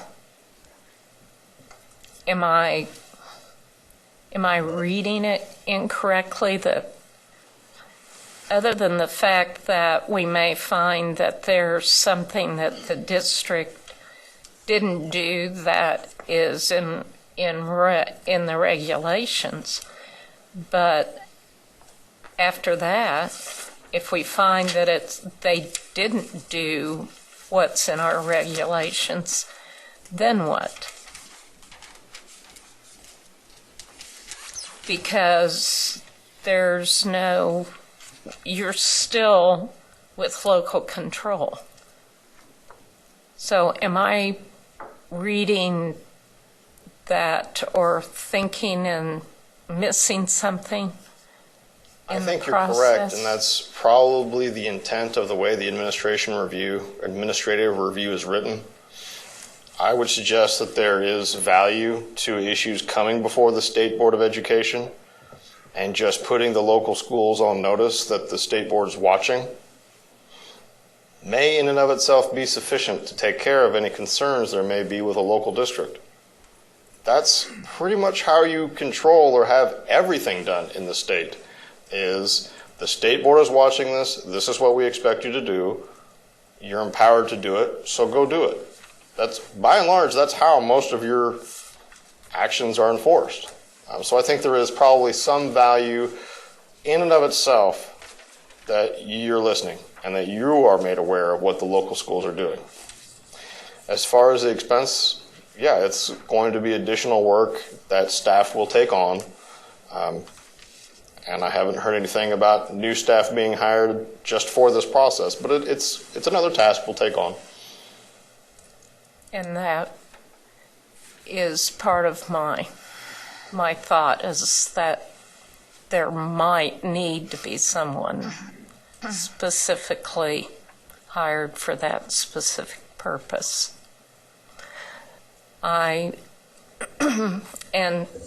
But I think in addition to that, there's an expense on the local side too. And I also kind of had thought along the same lines as Janet was mentioning, that there are some avenues, but I'm not sure parents know that those avenues exist for them, which might be a part of our purpose as well, is to inform parents when there is a concern. So, and I believe Mark has a comment. I was just going to in response to your concern, the regulations do state that the administrative review shall set forth findings of fact, conclusions of law, and suggested corrective action if needed. And so maybe it's a matter of interpretation or a matter of degree as to whether or not you want the ability to have sanctions or to do something more. But I think it's worthy of reminding what you described yesterday were the process and the outcomes of the administrative hearing. So there may be a difference of opinion as to whether or not that goes far enough, but I think it's fair to say that there is some relief provided for in the administrative rules, and so corrective action is one potential outcome. So that corrective action, though, would that then be monitored, or the expectation would be it would be monitored by someone in the State Department? The expectation would be that if there was a suggested corrective action, and by suggestive corrective action I mean it's just like the technical assistance that our staff provides to schools all the time. I get calls every day from the school district trying to find out, can we do this, should we do this? Sometimes I'm able to answer those questions. So yes, schools call us all the time trying to find out what the right thing to do is. The corrective action is just a way of putting in writing, this is what we think you should do. As far as monitoring it, the way that it's written now, the intent is that the school district gives documentation to staff, to the hearing officer. Then that is also turned over in a report to you indicating we asked them to do A, B, and C. They've given us this evidence that they've done those things. Here you go. We don't have the staff, in all candor, to have a staff member go sit at every school district and watch what they're doing. We assume that the school districts are going to do what we ask them to do. Well, and hopefully the community in that school that's connected to that school district will be aware and will monitor as well. But that doesn't always happen because of personalities and so on too. So just some of the struggles in my own mind, which way to go with this. So thank you. Kathy Bush. Thank you, Madam Chair. I have a couple of follow-up questions from yesterday. We talked about the potential constitutional issues. And my first question is, could these constitutional concerns be addressed through legislation? If the concerns you're referring to, because you asked me if we could do this constitutionally, and there's been several issues raised by others that have given testimony saying, well, you can't do this because it violates the Constitution, or you can't impose sanctions because it violates the constitutional limits and the authority of the state board. Right. And I've heard it said, and I've seen it written in testimony, that, well, we'll just pass legislation to approve that. No. That's the easy. That's not how you solve a constitutional issue. It would require a constitutional amendment expanding the authority and the powers of the State Board of Education. If it violates the constitutional limits and the authority imposed by Article 6, Section 2 in regulation, while passing a statute that does the same thing or more also would be in violation of the Constitution. I believe that it would, and Mark and I have talked about this, I believe he agrees, any legal challenges that we would have to a over-expansive regulation, the same challenges are going to be present in an overreaching statute. Okay. And that doesn't, I've heard that, and frankly, I don't understand it. Okay, and another follow-up question, specifically to the appeal process. Mm-hmm. If we would institute an appeal process, could that lead to potential litigation against the state board? Okay. As with everything that's never been litigated before, my answer is a qualified maybe. And I mean, I can't tell you yes or no because no one's ever tried to sue us over this because it doesn't exist. Right.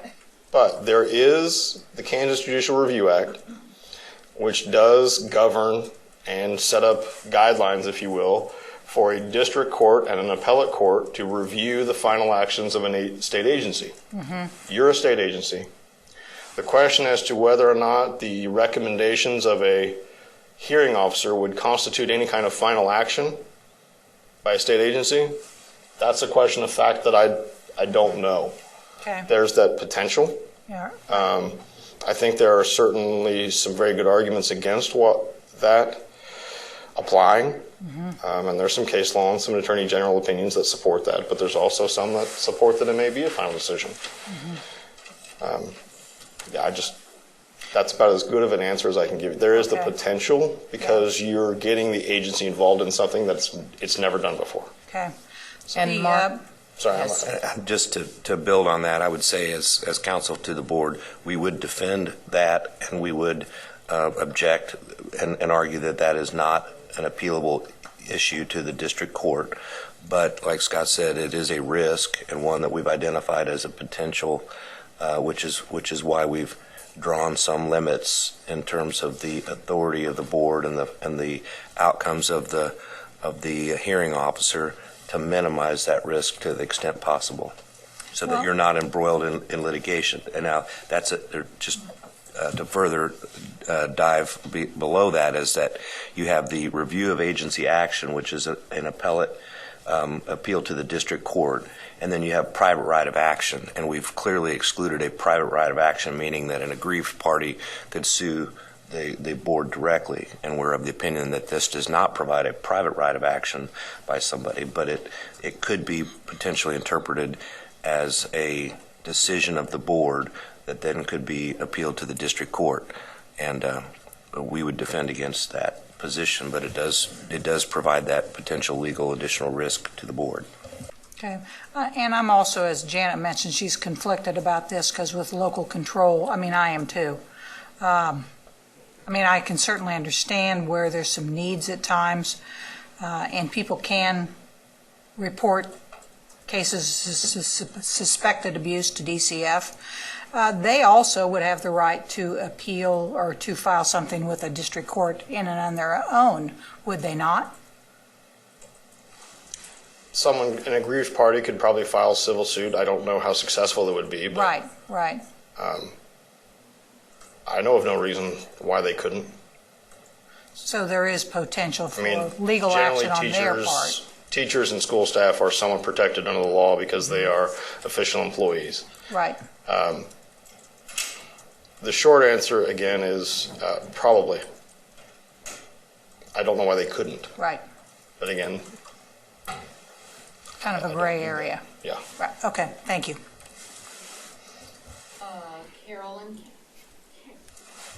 Carolyn Campbell. Are y'all choked up about my name? Y'all choked up? Oh.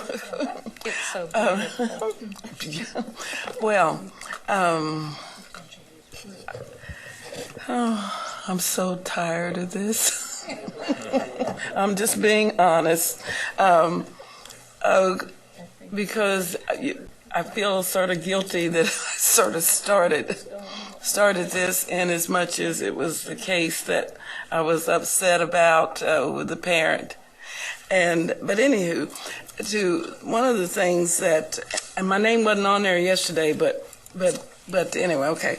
But I remember having a discussion with staff here, and initially about, well, what would be a simple way, and of course, of taking care of this. I just want our parents to be able to have an avenue to feel that they have truly been heard once, a decision is made.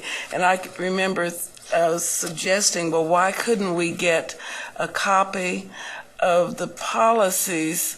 And someone said, well, it would take too much time.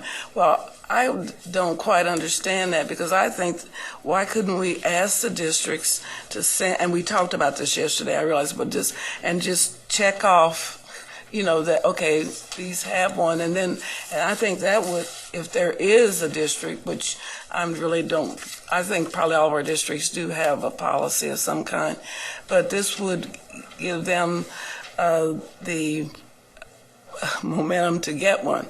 And finally, the KSB recommended policy, I'm wondering if maybe we could ask them, since there's going to be so much confusion with this appeals thing, if they would just put on, and I haven't seen it, I guess I need to read that, but just a statement that parents, if you're not satisfied with what this decision, that they are welcome to contact the State Department of Education, just something that's simple. Because I think what happens is we have some parents that, are frustrated, that don't know even what to do. Now, I received a call Tuesday, and of course, folks were closed here and I couldn't even call, but a parent that was concerned, and I'm hearing that she called other people. Now, she knew, but I think it ought to be, instead of trying to contact, because she was not in my district either, that we could have a statement somewhere that for them to contact the agency here. That's all I got to say.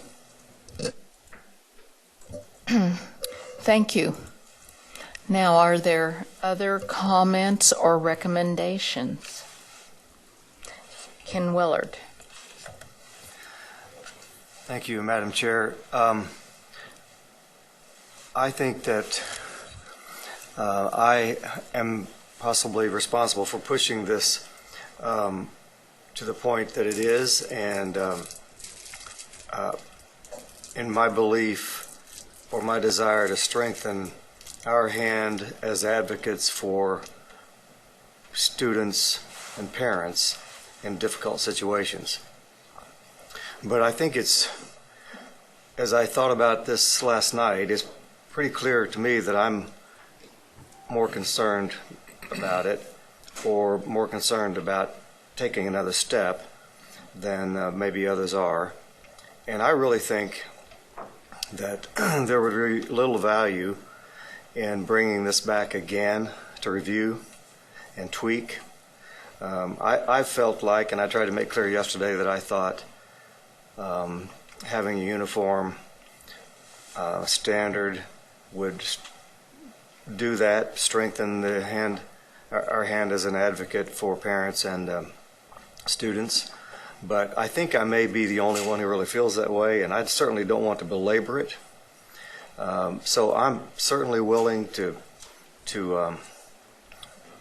not press that any further, and go with a vote next month on the revisions to the regulations that have been proposed, have been presented to us, and let it rest. So that's I just want you to know that I'm not trying to press this any further than it needs to go. I've got to be sure that I understood your statement about voting next month on revisions to regulations. Is that what you said? I said that I thought there was little value in further revisions or bringing it back next month Thank for you. consideration. You know me. But I think that it would be appropriate next month to vote on what's before us, rather than deliberating any further. To vote on What's already been whether presented board to us. members want to approve an appeals process or not. Is that what you're recommending? I think, No. yes. Yes. That the appeals process outlined in the revisions to the regulations that have been brought. Because you're right, we don't really have a feel for the board as a whole about where they stand. Just in discussion, maybe you can kind of think you do, but I think that's an excellent suggestion. So thank you for that. Jim McNeese. Thank you. Couple legal questions. That's fine. You're not off the hook yet. All right. First one, if, and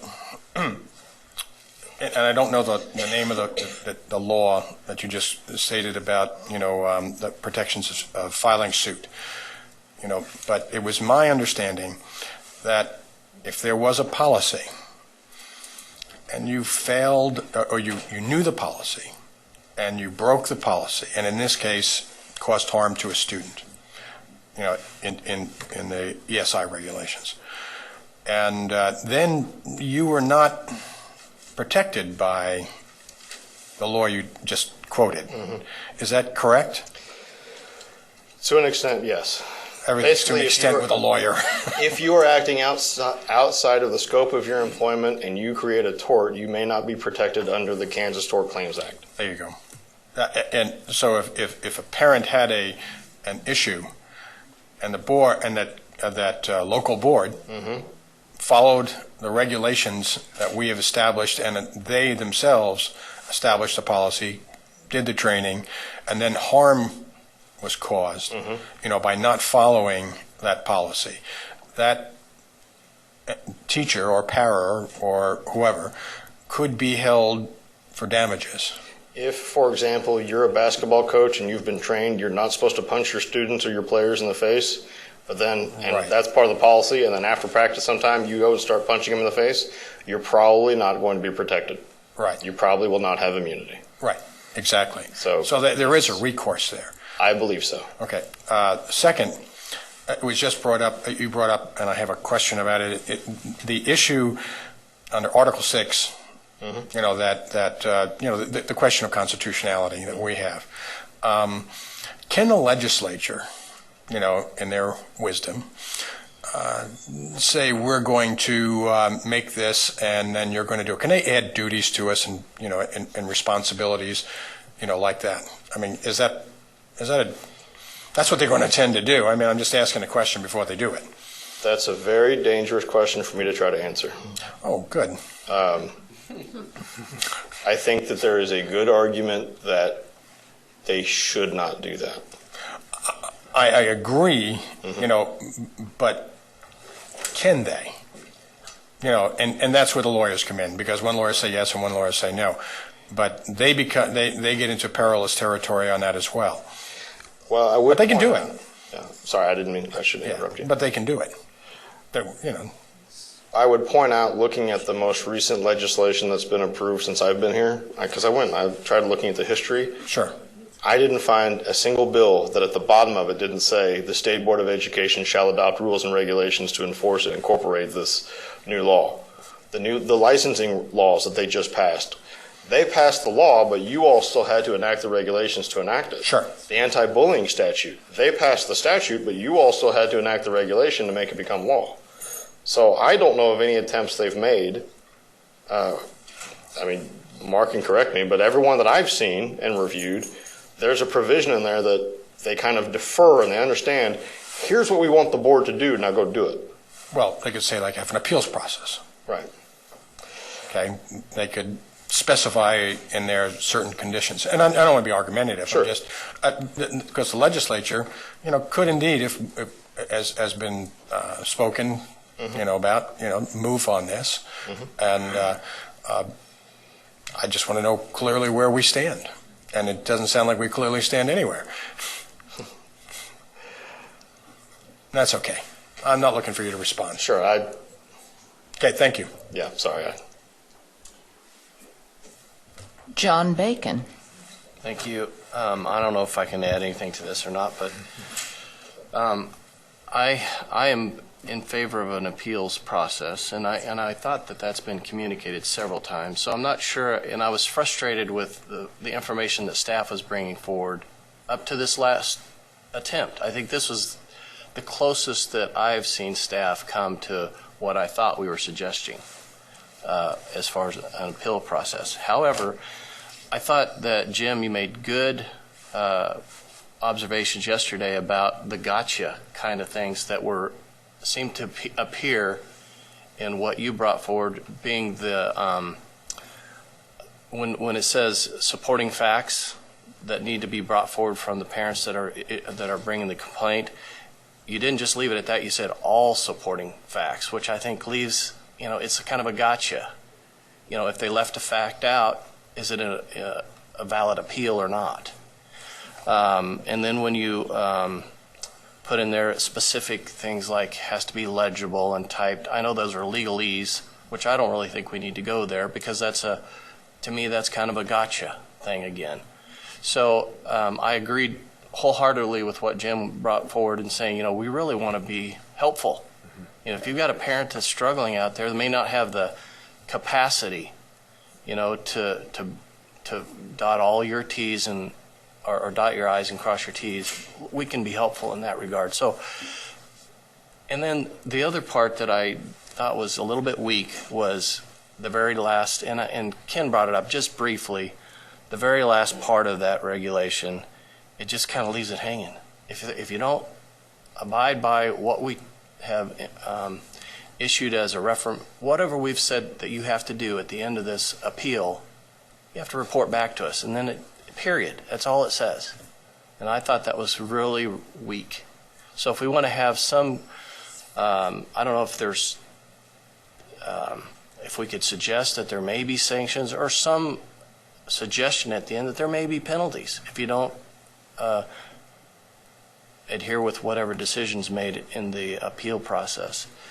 What I think is frustrating to me at this point is a suggestion that we're going to come back next month and say, do we want an appeal process or not?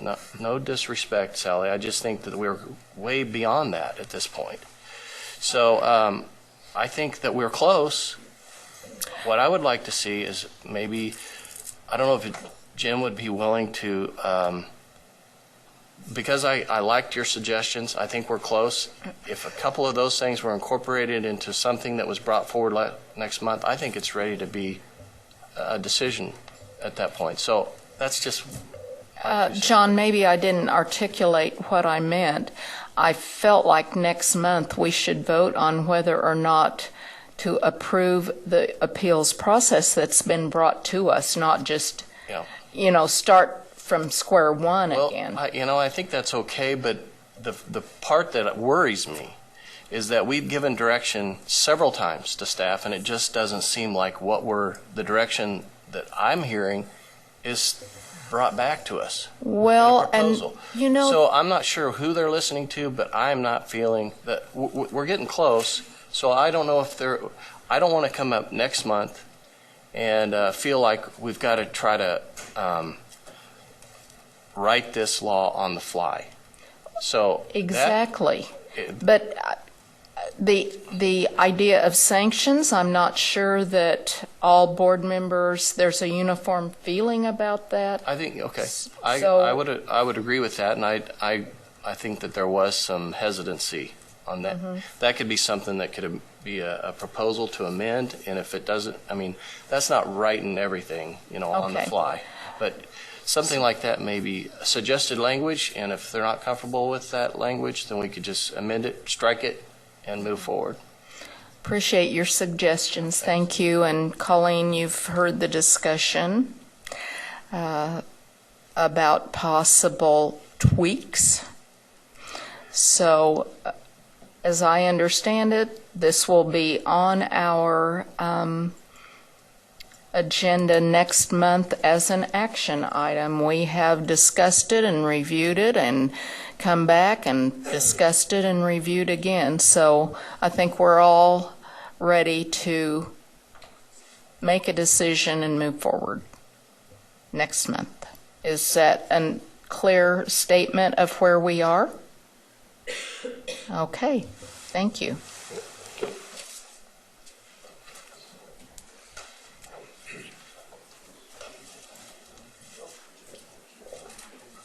Okay, we are ready for a Communications Committee update.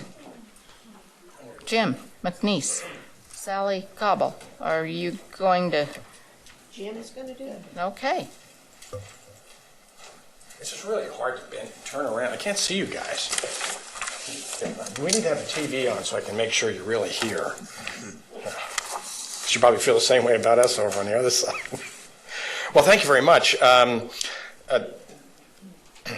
Changing the focus of our conversation, we have a number of opportunities coming before us for saying thank you and welcoming. So, we have board members who will be leaving. We have board member who will be coming on, and we have a commissioner who will be joining us. So as a communications team, I think I've already talked to a few people about what the history is of welcoming commissioners and how we do it, because I wasn't here. Denise wasn't here either, and Denise and Peggy and I and Sally will think about those kinds of things, the three different kinds of things we have, and also the fact that we have no money. So it will be done very well with very little money, but our hearts will be in the right place. Which means we're going to done you. I bring the good news. Sally brings the reality of the situation. That I just wanted to bring that up, that we have some obligations there, and then also with Randy and Jim coming at the same time, and also all the activity that's going on in January, we'll look at what would be best and work with staff. Well, we've talked about the postcards, and there's two things I'd like to say about that. One is that we're not ready to give you the themes of the different months. We're working on those, but they're going to stay focused on recognition of the great people and students that we have in our state. It'll focus on the strategic plan and activities of our board. It will focus on data and information that we want to share with our legislative colleagues as well as with the state. And we'll stay basically in the same themes that we had last year, but new information. We have new things to celebrate, and we have a lot to celebrate. Let's not forget that. And that's what our message is the postcards going across the street will be as they were last year in physical form, while all others will be electronically distributed. So that's good. Things that we have also, and you'll get some information hopefully before the next board meeting to look at the calendar and what themes we're thinking about for each week. The design of the postcard is going to be pretty clean. Last year it was cluttered, but it was very attractive, but it jumped out at you. This year is probably we're kind of working on a cleaner theme. So Denise has really done a good job of giving us some ideas there. And the focus is going to be college and career Kansas ready. But there's also another thing that has emerged, and I think it has to do with as much the last few weeks of our work, and that is that we're really about changing the conversation. If there's one thing that jumped out at me recently was about we need to talk more about student success. Efficiency is great, performance is great, but let's change that conversation. Let's change the conversation to student success. Those parts that I just mentioned those elements are all part of that.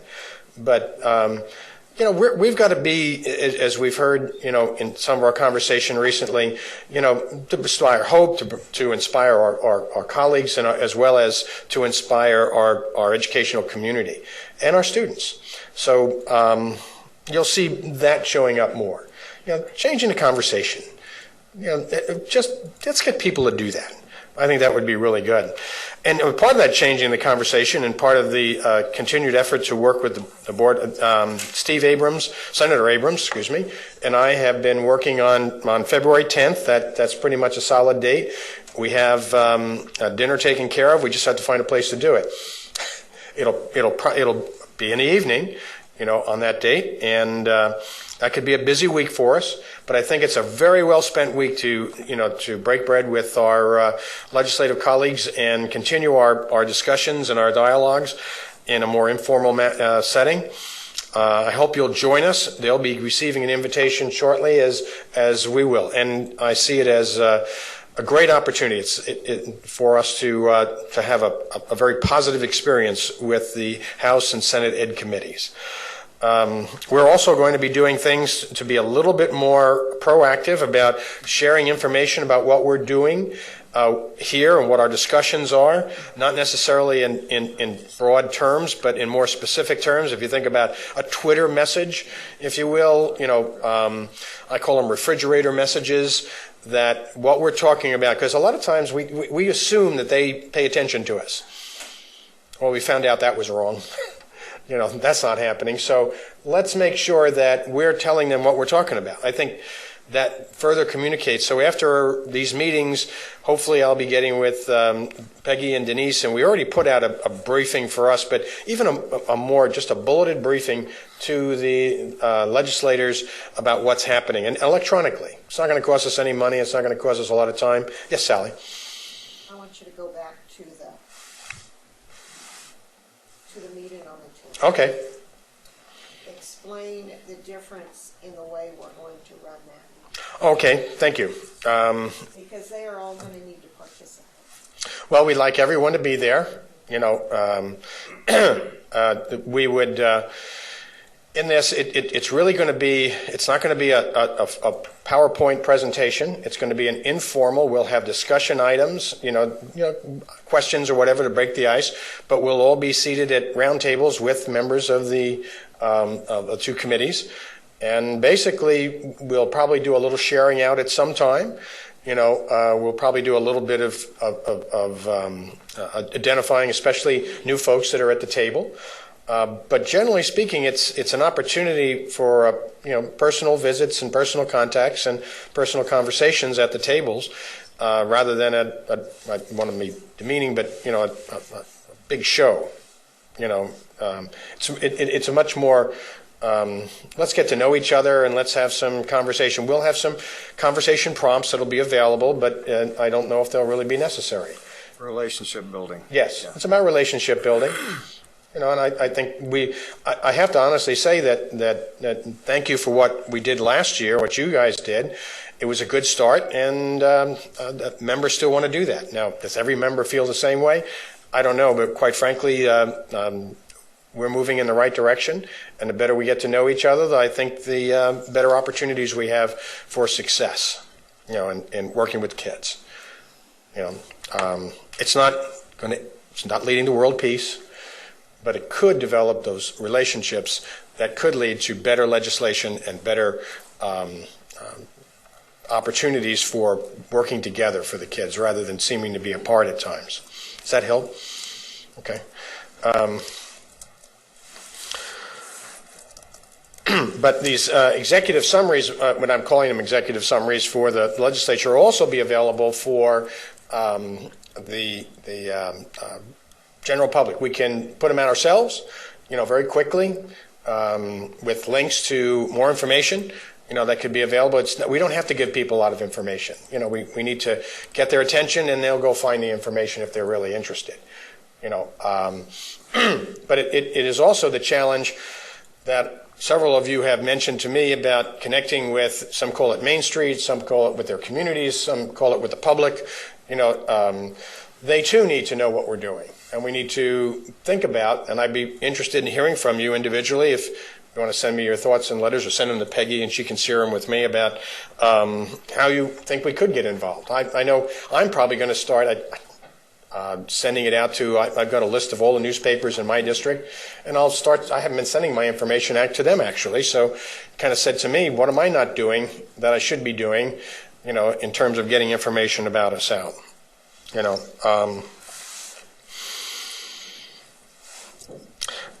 in a more practical manner, we're planning, Denise and I are trying to, and Peggy, to get together an opportunity at some time to get updated pictures of both individuals, board members, as well as a group photo. And we've all had given our pictures in and provided them, and we're thinking of trying to make them a little sharper. And I don't remember the verbiage that Denise used with me, but it sounded good to make us all look better. We're all into that, Darken my hair a little. That's one of your strengths, Ken. That distinguished look. It just, we had a good picture last year, but most of those pictures are really more professionally taken is what we're looking at. So that's one of the things we'll be trying to do. And with no budget, it will cost near nothing, or we won't do it. Also, in January, updating our profiles. That's the time of the year we usually do that. So if there's something you want to do there, that's fine. So in December, we'll have another report back in terms of the postcards in particular, about February 10th, and about some of the activities we just talked about. Any questions? Denise, did I get it covered all? Sounds good to me. Okay. Good job. Yes. Good job. Oh, thank you. Thank you. That's what I was going to say. This communications committee has done an outstanding job of communicating, which is what it's all about. So thank you, Jim and Sally, for all of your hard work. We need to discuss 2015 board meeting dates for a minute. Peggy gave me a little note here about next November. That's a year away, kind of hard to think about that. But we will need to decide whether to meet Monday and Tuesday, November 9th and 10th, or to meet only on Tuesday, the 10th. And Peggy, can you tell us why that, I don't recall why that issue came up. Veterans Day, just like it was this month. Where'd you find that? Is that on our agenda? 103. In state offices, everything's closed. Okay. So can you give us direction about your feelings? Do you want to meet on a Monday and Tuesday or just on a Tuesday? I personally think we better put 2 days down, and then if it turns into a one-day, do what we did this last time. Okay. I would agree. So let's schedule 2 days, and then as the time comes closer, because I think we did that this year with rescheduling and doing a one-day meeting instead of 2. And then you need to consider possible dates for the annual board retreat, which will be held in February. From a budget standpoint, it may be an option to have a one-day meeting in February, followed by a full-day retreat on Wednesday. But if you all feel that you need a 2-day retreat, then dates will need to be determined. And first of all, let's look at the issue of 1-day or 2-day retreat. Does anyone have strong feelings about Steve Roberts? I would lean toward the 1 day because of the situation of our new commissioner having to make time while he's still employed in McPherson, so I think 1 day would be more appropriate. I prefer 1 day. Okay, Kathy? I think it's probably not a bad idea to ask Randy, because he may have some ideas of what he wants to do with us as far as a retreat. That is true. Peggy, does that need to be scheduled? Is there a calendar deadline that would require us to? I don't think so. I think if you want to talk about it next month, that's okay. My purpose in usually scheduling, asking you in November to go ahead and parking reserved, and then we don't officially publish our resolution of dates until January. but, staff, there's a lot of staff that like to know ahead of time. Kathy? Couldn't we go ahead with the actual meeting dates and then follow up with the retreat? I would think so, and if parking's the issue, a lot of times the retreats aren't even held here, so parking wouldn't be something to worry about. Madam Chair. Sally Cobble. I recommend that we wait on setting those dates. We'll have new leadership. We'll have a new commissioner. They may want to do something entirely different. Mm-hmm. Setting which dates? The retreats. We can do the calendar now, but I think we've got a lot of changes in January coming. We may have some new ideas, and they may want to handle a retreat in a different manner. And so I'd like to wait till January to set the retreat date. Me too. Okay, does that give you enough direction, Peggy? Thank you. I did have one other comment that was left over from last year on the legislative conference calls that are held the last Friday of the month during the session. Somebody had suggested doing them at 3 o'clock instead of 4, and I don't know what that does with Dale's schedule, but is that something you guys want to consider, or does it matter? Friday phone call. I don't see a I don't. Is there anyone that couldn't handle a 3 o'clock bread? I think normally a 3 o'clock would work with Dale as well as a 4. Because if he's going to be gone at 4, he's going to be gone at 3 too. So. Anybody have a big problem with 3 o'clock? No. Okay. So, Dina? Well, the only thing would be if I happen to be subbing that day in an elementary school, I would not be done until 3:30. So, but I can try to keep my sub dates not on those days, I guess. Okay. Yeah. I was just thinking, you're usually pretty well informed about what's happening legislatively anyway, but yeah, I may not need to be there. Okay. But then at the same time, we might want to hear from you on the conference call. Who's got the problem with I personally prefer 4 o'clock. I don't know who wants to. Okay, so now I certainly don't want to be the only one that I don't care. has an does issue. anybody have strong feelings about it, John? It doesn't matter except The only reason for I would that prefer 4 is because possibility. it's towards the end of the workday rather than right in the middle of the afternoon. All Those of us right. that still have jobs. I asked if anyone had strong feelings about 3. Does anyone have strong feelings about 4? Would 4 still be acceptable? Okay. Then we'll remain with our schedule of 4 o'clock. Janet Wall. I'd just like to tell everyone, I will support the calendar. However, I will not be here in June. I will be gone. Are you cruising or something? Well, it's my anniversary. And every year I celebrate my anniversary still. That's an obligation or a commitment or a opportunity to lose money, whichever you want to look at it. Okay, thank you. Please go. It would be fun to have somebody go. I have a girlfriend that goes, you guys could go too. Then we can all have a meeting out there. Next on our agenda is board reports and request for future agenda items. I think the calendar issues were part of what, as chairperson, I needed to address. Mark, do you have any issues as our board attorney? Only to indicate that I did send the monthly report this morning. Apologize for the delay, but my travel schedule didn't allow me to get it out in advance of the meeting. But once you review it, you can send me an email or give me a call if you have any specific questions.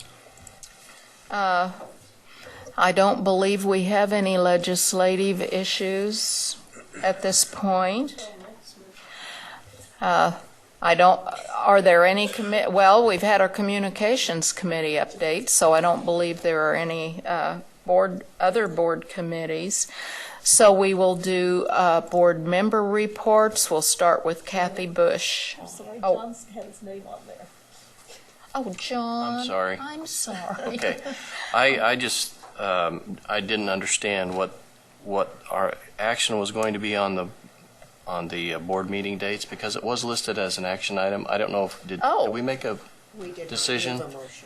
So okay. we just kind of. I'm sorry. Thanks I did want to say one thing about the schedule. The likelihood of me being at the April and October meetings very, very slim with this setup. So I just want to make everybody aware of that. Well, we better serve you then.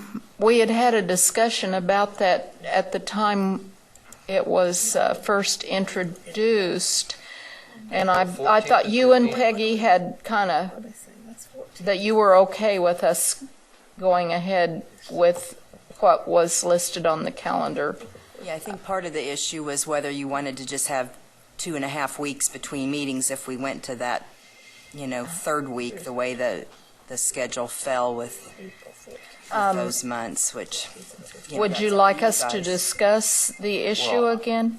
I was just going to say that the way it's set up with, where meeting dates are April 14th and 15th in 2015, and also October 13th and 14th. And I won't be able to attend either one of those, more than likely. So, and I don't know if we're voting or not, I just... Well, we do need to officially approve the calendar, and I'm sorry, I have just been so focused on trying to get through our agenda, I didn't look at that. Okay. I would entertain a motion to approve the calendar as presented to us at the last meeting, with the November meeting scheduled for 2 days, as we discussed today. Is there a motion to that effect? No. Okay. Then do we want to discuss the October issue again? I think we need to. And April. April and October. Well, April's taken care of, I think. No, we haven't. I think, I'm not sure, but I thought there was a conference or something that following week. Is that why we can't have it the 21st and 22nd? Last year, the KSDE annual conference conflicted in October, but this year that conference is the last week of October. What's the deal with the April meeting? April, Peggy. I thought we had changed the April meeting. I don't have that calendar in front of me. We did. 14th, the 15th, 8th and the 9th. If we moved that was last year. Oh, that's 2014. So we need to move back, not ahead, right, John? Is that in this the month? 21st and Because I 22nd don't anyway. have I it. put my calendar on there. So my concern, even have if you went this. to April 21st and 22nd, then you've got about 2 weeks before your next meeting. I got 2 weeks plus meetings. That was my concern. So I was busy getting a copy of the calendar. That's right. My So concern you're is speaking of April or October? I'm looking at April. Let's do that one first. So if you move to the 21st and 22nd, then you're talking right at not quite 2.5 weeks between meetings. So if that's okay. Madam Chair, is there any possibility of in April, a Thursday, Friday meeting rather than a Tuesday, Wednesday? And the reason I mention that is because I have just pretty firmly scheduled a trip to the Philippines for me that week, the 19th and 20th, the next week. So if Thursday, Friday would work in that same week, that would help to eliminate that short span between meetings. It's fine with me. I don't care about. He doesn't work between the 15th and. On the 15th, it's over. I mean, it might look a little ragged, but it'll be all right. So what are your feelings, folks, about a Thursday, Friday meeting instead of a Tuesday, Wednesday meeting? Anybody have a big objection to that? No, that's fine. I'd rather go Thursday, Friday than the next week. Okay. Yeah. Nod your heads if you think it's okay. We'll be bobble dolls here. Okay. But Steve, you have an issue with that? No, that's good. Oh, okay, good. Well, let's try that then, Peggy. Now, do we need to look at October then? Yes. Can we do the same thing?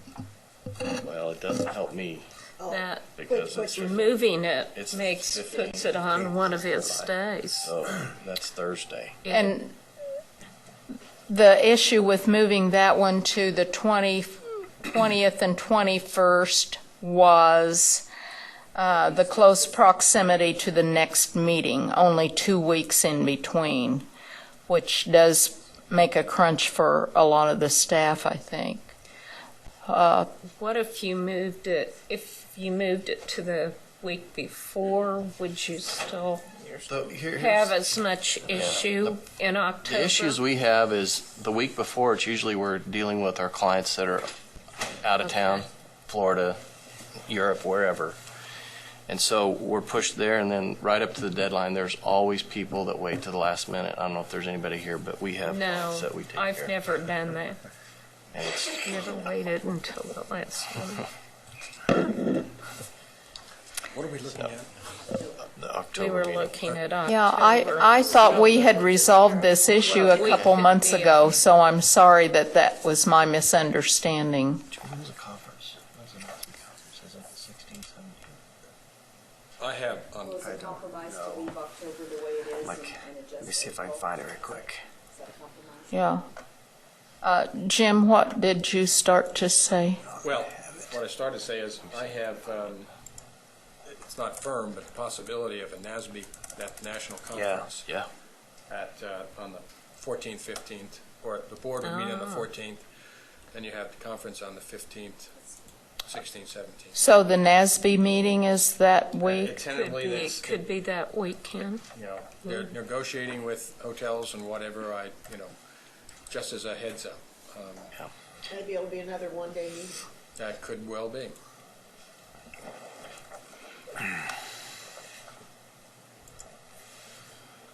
Should we go Monday and Tuesday?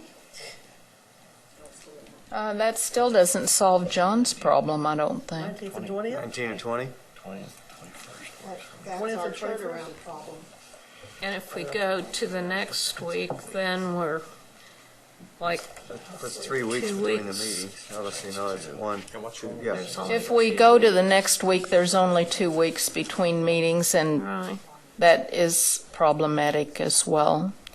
So Peggy suggested the compromise that we do move the April meeting to accommodate John's schedule and go with what we had discussed before. And John, you weren't here when we discussed that, but I thought you had had a conversation with Peggy about it. And so, Just that the week before and the week of are problematic. That was our uh-huh. So would that be a compromise that you could all live with or not? You live with that, John. I guess John's the main one we have to look to. I'm a little bit confused. Let's, just for sake of discussion, if our meeting is October 20th and 21st, you're saying it would only be a 2-week turnaround? Because 1 week would be October 27th, the second week would be November 3rd, the third week is November 10th. Right. There's 3 weeks.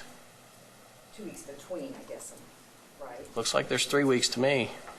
Minus a day, yeah. Minus a day, if you go with the 9th.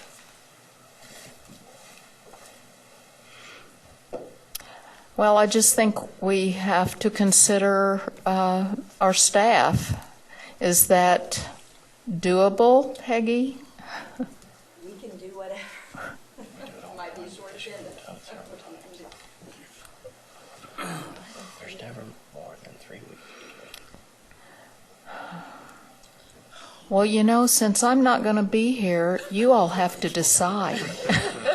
Just tell me when to come and I'll come, except in June. And Brad, do I have that right, that annual conference next year is the last week of October? I'd have to verify with I I suggest we do our June meeting in Las Vegas. You have to have this settled today to have your calendar ready, or he needed to check on that. Jim needed to check on the NASB thing. I mean, there are lots of... Can we approve it as is so we get that, and then we can change it if we need? Well, Peggy, you just did it for parking, is that correct? Well, you know. Yes, and I also like to give staff a little, because we've got staff that are already planning events in January and February. Next month. And I know those months aren't in question, but I just think that's a courtesy to be able to let folks know if we're altering from our normal second Tuesday, Wednesday schedule. Why can't we go ahead and, as she said, approve it as it is? You know the dates for October that we've agreed on, right? We agreed on April. April. Oh, yeah, I'm sorry, I said October. See, that's why y'all got me dingy now. April, we've agreed on that, and then it could be revised later on, so we can move on.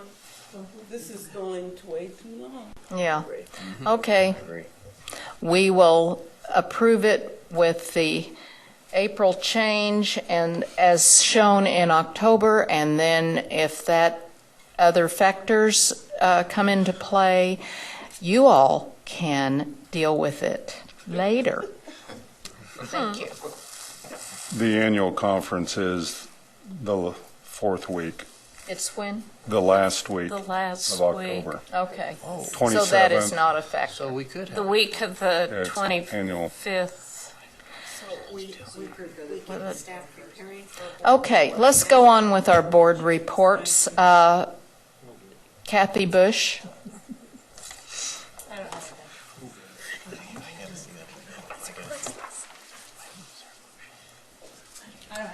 Oh, I didn't hear that. Jim McNeese. You know, I can't remember if we've had the NASB conference. We've met so many times in between. I don't think we've ever reported on that, have we? Did we? I don't think so. I can't remember. Go ahead. You know. Well, on our agenda it says NASB conference, so Okay. I'm assuming you did not. Okay. I'll mention just three things. First of all, it was an excellent conference.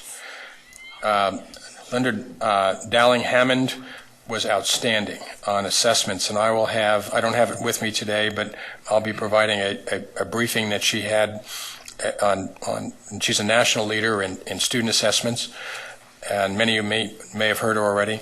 Her presentations were just wonderful in terms of rethinking how we assess and why we assess students. It was a great opportunity to connect with the people around the country and the states. I really had great conversations about what's going on in Indiana and Utah, and Oregon, and similar conversations reinforced what we're doing. In fact, that we shared a number of things that we could, in fact, they could learn from us. We're doing pretty well. I know we're a little confused on the calendar, but otherwise we're doing pretty well. When you listen to other states, in terms of the third thing, NASB itself, I think with the leadership they have right now, things are going well. The reports that we received in terms of finances and such are much better. And I think Ken they have finally. They haven't moved, but we're moving from the building that they had purchased, and they're subleasing it to moving into new headquarters in Washington, actually in Alexandria. And that's a huge financial burden that's been lifted. Yeah, and Ken would know more about that, but... Well, we were not getting out of the building that we owned. Oh, no, we're getting out of an untenable lease. Yes, we're subleasing it. Yeah, so we had totally subleasing it and moving to another location at much less expense, and netting us $100,000 per year of savings. So. Yes. Yeah. And then, and I will just report here officially that I am now the president-elect for NASB for 2016. Congratulations. Okay. So thank you very much. Shall we give Jim a round of applause? No, Okay. but thank you for the sentiment. Dina Horst. I'm done. Are we just talking about NASB or we? Okay. Whatever you have to report. Okay. Well, I also attended NASB, and I thought the all of the sessions that I attended were very well done and timely in the case of the subjects that we are dealing with, such as needing to develop leadership in schools, attracting teachers, and how do we develop quality teachers. And I particularly want to, I don't know whether Jim and Ken had anything to do with the quality or whether that was done by the leadership of our paid staff, but it was very well done, and I've attended one other NASB conference, actually a couple of them, and I'd say this one was the best one that I've attended. Also, at home, I attended the dedication of the new middle school at Fort Riley, and if you get a chance to go and see what features they have in that school, it's up to date. It's incredible the kinds of things that they have available to them. And I also, let's see, I guess maybe we've already been to one of the, we haven't had a coalition meeting, and we didn't have a meeting for the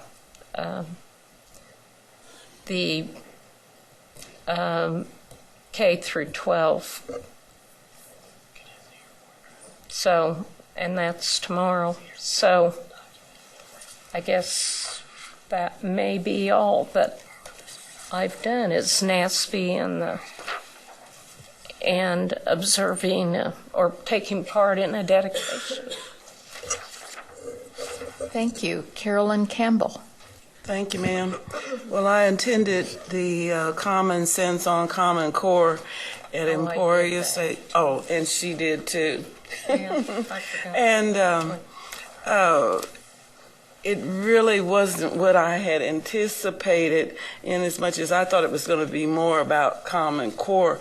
But what I did appreciate was the educators that were there that shared their experiences and concerns and support of it.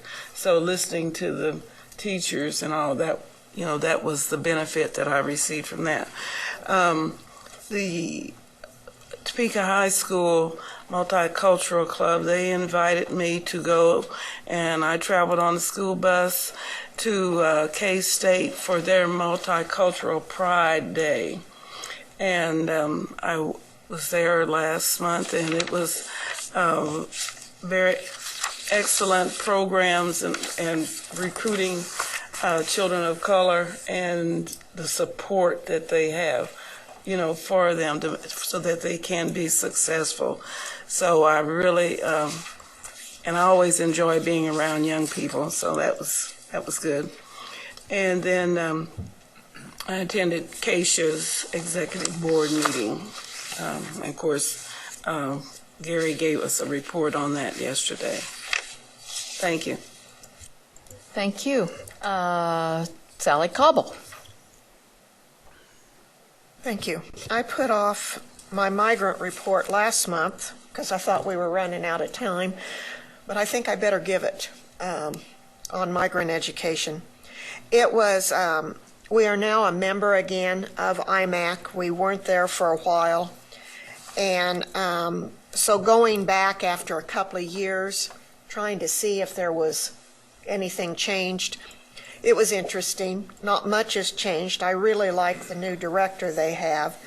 And but migrant ed was supposed to be reauthorized in '09, and it hasn't been reauthorized, which is giving the states some problems because we have some states that are sending money back because they don't have the number of migrant workers anymore. And then we have some states that need more money because they have more migrant workers. And so the reauthorization is causing quite a bit of trouble. The Office of Migrant Ed is working with Mexico. Mexico has put all of their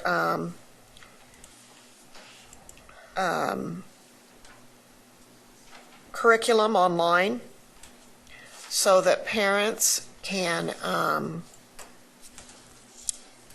they can, you know, get online and see what their children's needs, and so I thought that was interesting. We are working with a coalition of some people from Mexico, and they're looking at a date in the future to meet in Clearwater, Florida, in which our migrant would work with their migrant and see what the classes can be, what some issues are.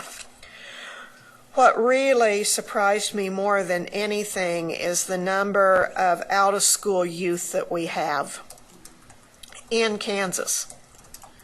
And I'm going to recommend that we have our migrant individual come and report to us in the state of Kansas on because I was just blown away by that. We are a lead state in on a grant to help out-of-state youth, out-of-school youth, and I think you all need to hear more about that. You know, when we think of New Mexico, we think of migrant, but migrant in New Mexico, they have really, it's just dissolved, and they hardly have any migrant in any of the schools anymore. And it's not because they don't have it. It was a state that just lost its person at the top and affected all of the migrant students and you know, when you go to these things, I don't know about you guys, but Kansas just keeps looking better and better.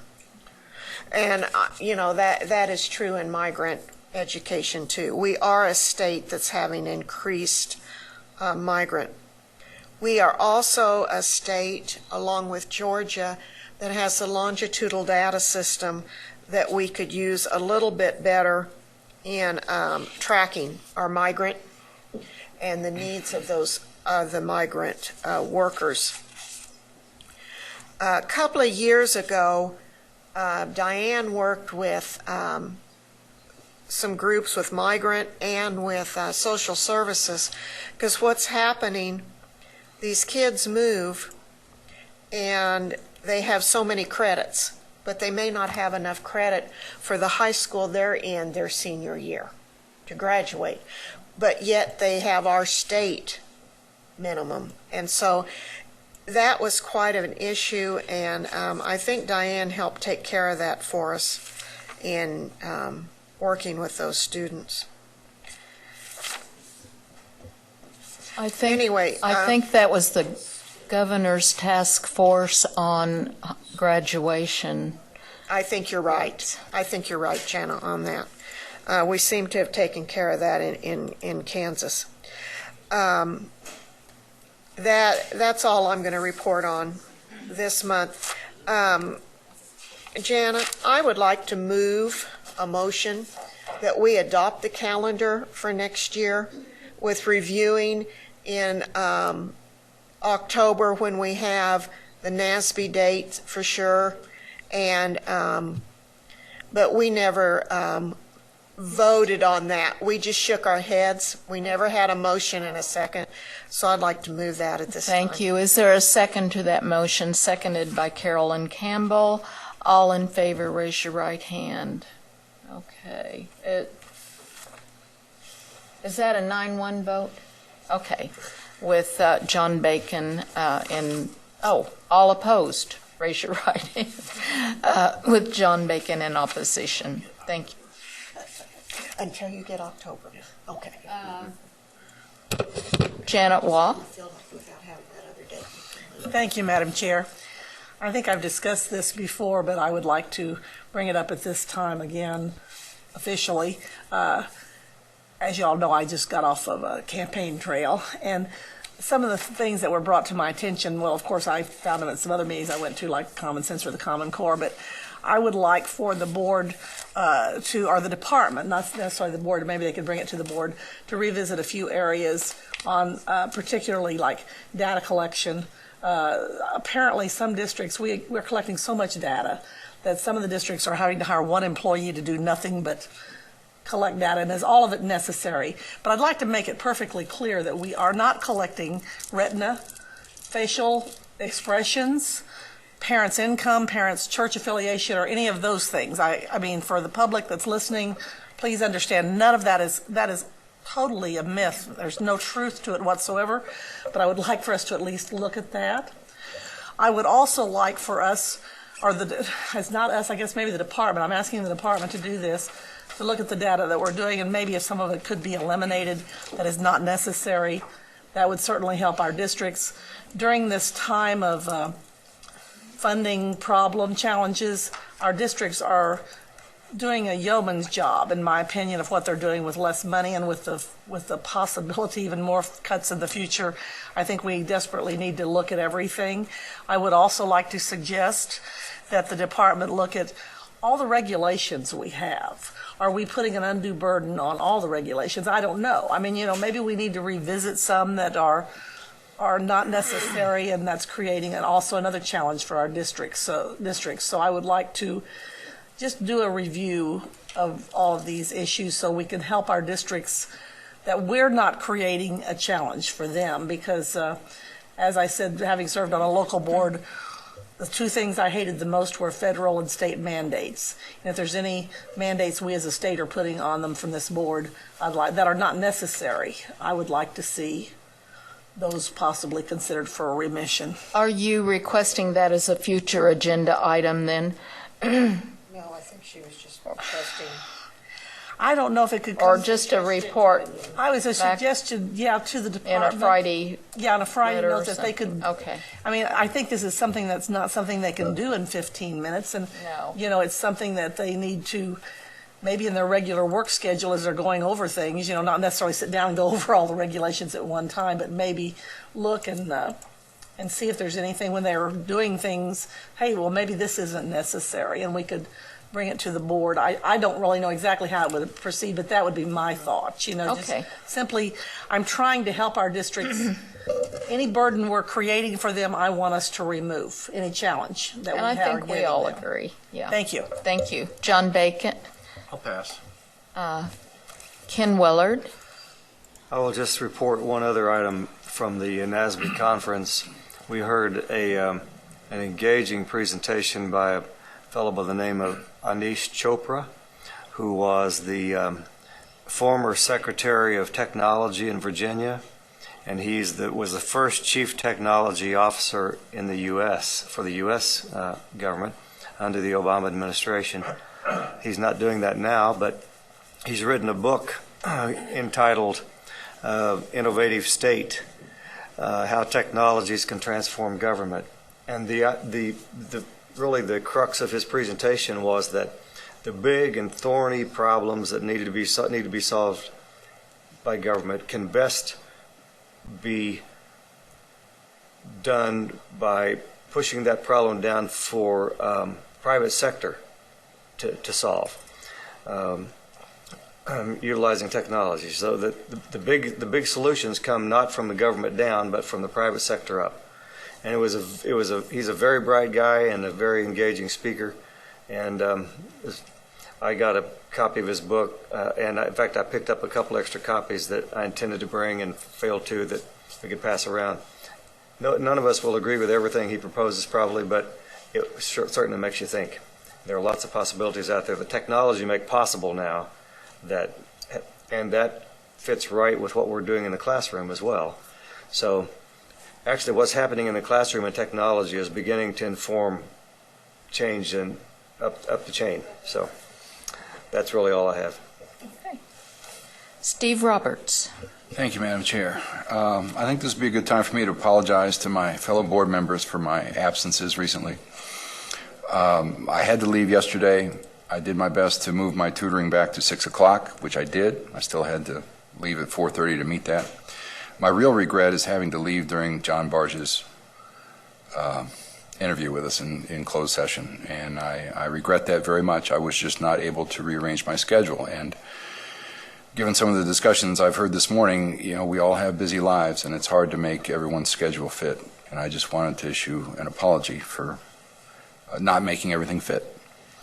I hope you don't think that I don't take this opportunity to serve lightly, because I don't. So the next thing I have is I just got this email from Barry Landry, who is the Director of Public Affairs for Louisiana Department of Education.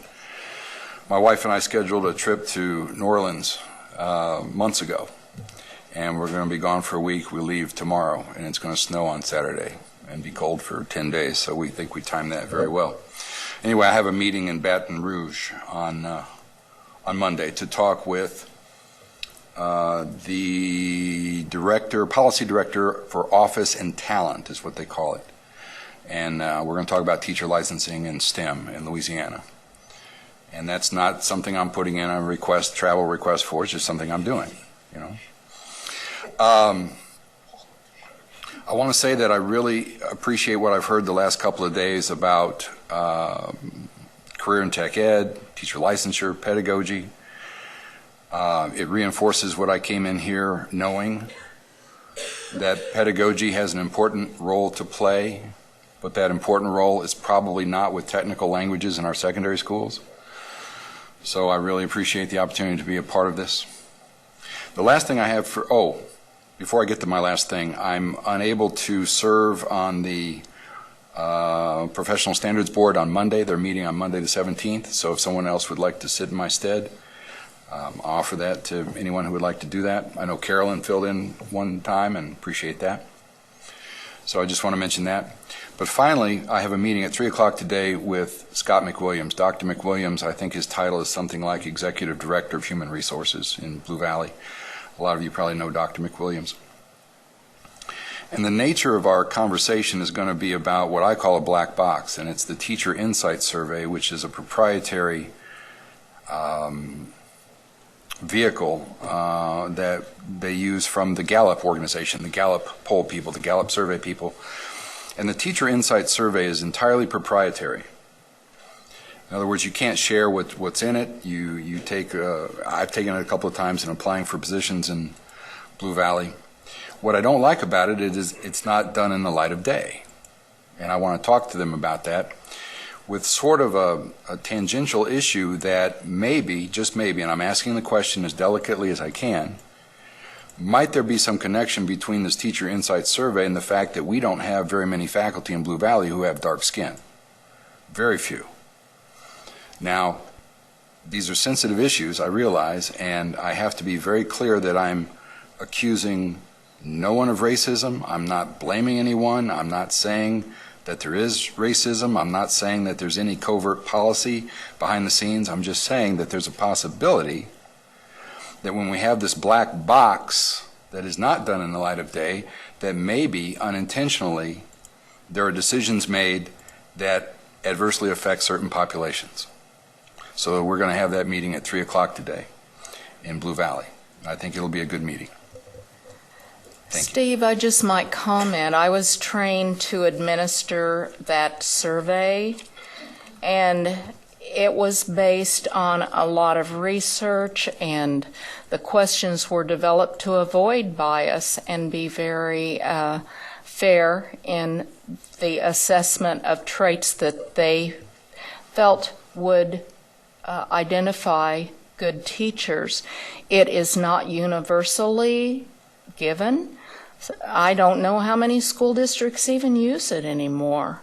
So I think it is not something that is a state initiative or is even administered probably very often anymore. I don't know how you came across that, but just to clarify, it's totally a local decision about whether or not they use that in looking at teacher candidates.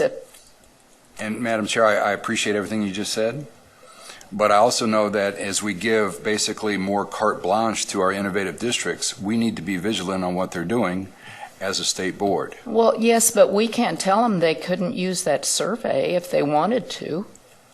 I wholeheartedly agree with that, but as a patron and a citizen, I feel compelled to ask some questions. Well, and that's perfectly fine, and I'd be interested to know what you find out. Thank you, Madam Chair. Okay, we are ready to move on. To look at board travel, and I want you to all pull out the sheet that reflects our travel allowances, because this is an item of concern for me. Last year, our board finished $6,600 in the hole. And if you look at this year, the figures that are in the last column do not reflect November or December activities. And already several of our members are in the hole going into the second half of their fiscal year of travel allowance. So this is just a precautionary warning.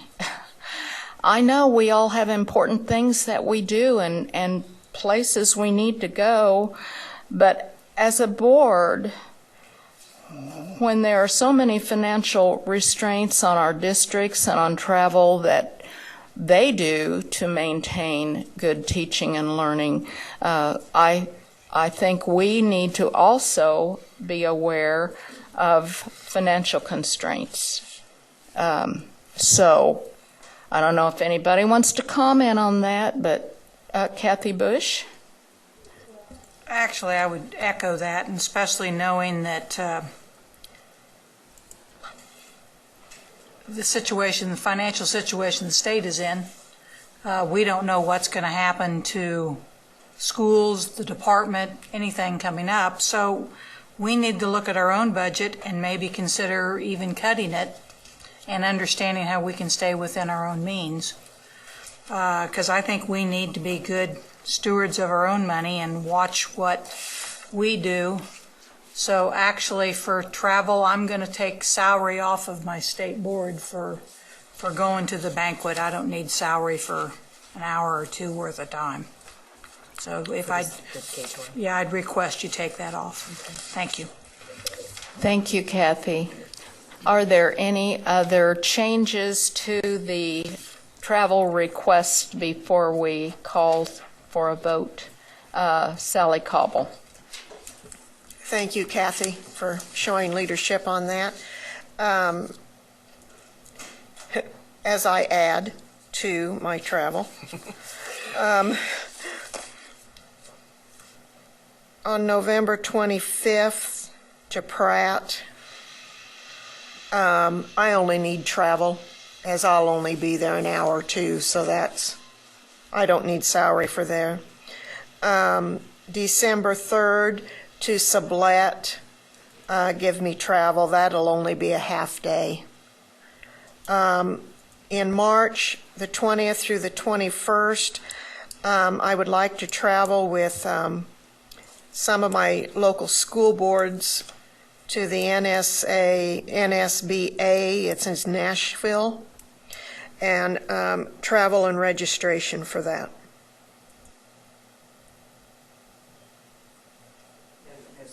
No. Other changes before we've Janet Waugh. Had I put down Teacher of the Year before? I mean, we approved it. We did approve it last month. Okay. Am I? Okay. And I just echo I had what sent you an email. I echo what Kathy said too. I think we need to be more frugal. I really do. I myself try to go to 2 or 3 meetings before I even turn in anything. I may request travel, but I don't request salary. You know, because I go to quite a few meetings locally, and I'll go 3 or 4 or 5 before I turn in one. And if salary was listed on mine, you can take that off for the Teacher of the Year.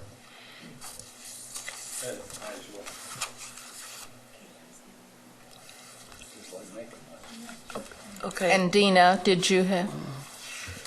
I was just going to say take the salary off if I don't recall whether I asked for salary. But yeah, mileage will suffice. And then also the Coalition of Innovative Districts. I'm not sure you've got me down for salary for that one. If you do, take that off. And I certainly don't need any mileage because we meet in Salina, or so far we are. So to this point, we have been. And there was, and I think the Teacher of the Year, I've already, that one I've turned in. We just talked about that. I know it's K through 12, and I'm already here, so that's fine. You can just, I'll donate my time. Take it off. Take the coalition off. Carolyn Campbell. Thank you. I would like to add the KASB convention on December the 6th and 7th.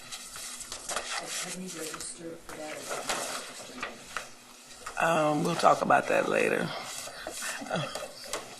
Okay. Okay, and I'm not through. Okay, and then also, see, now I'm silly, I forgot what it was. Oh, so do you want me to attend the professional practice on the 17th? I can. That's fine unless someone else has a burning desire to go. Okay. Since it's here in Topeka? Yeah, Okay, that's then good. put that down, Okay. please, ma'am, for salary. Yes. Carolyn, you might let TJ know. Okay, I'll give your regrets. So you need a motion? Yeah. Okay, so moved.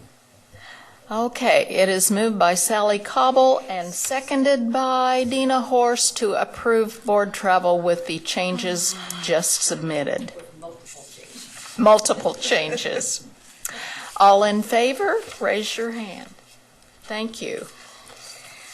It passes unanimously, and I just lost my agenda, but I think that's it. Yes. Oh, Thank you. Mr. Bacon hit his hand. Oh. I got one. John Bacon, well, John, if you have, I'm sorry. Go ahead, Well, John. I wasn't sure if we were supposed to give additional agenda items. Well, I And when thought I had reports, asked for but I that, forgot. but maybe I didn't. I think you probably did, and I just didn't catch it. Okay.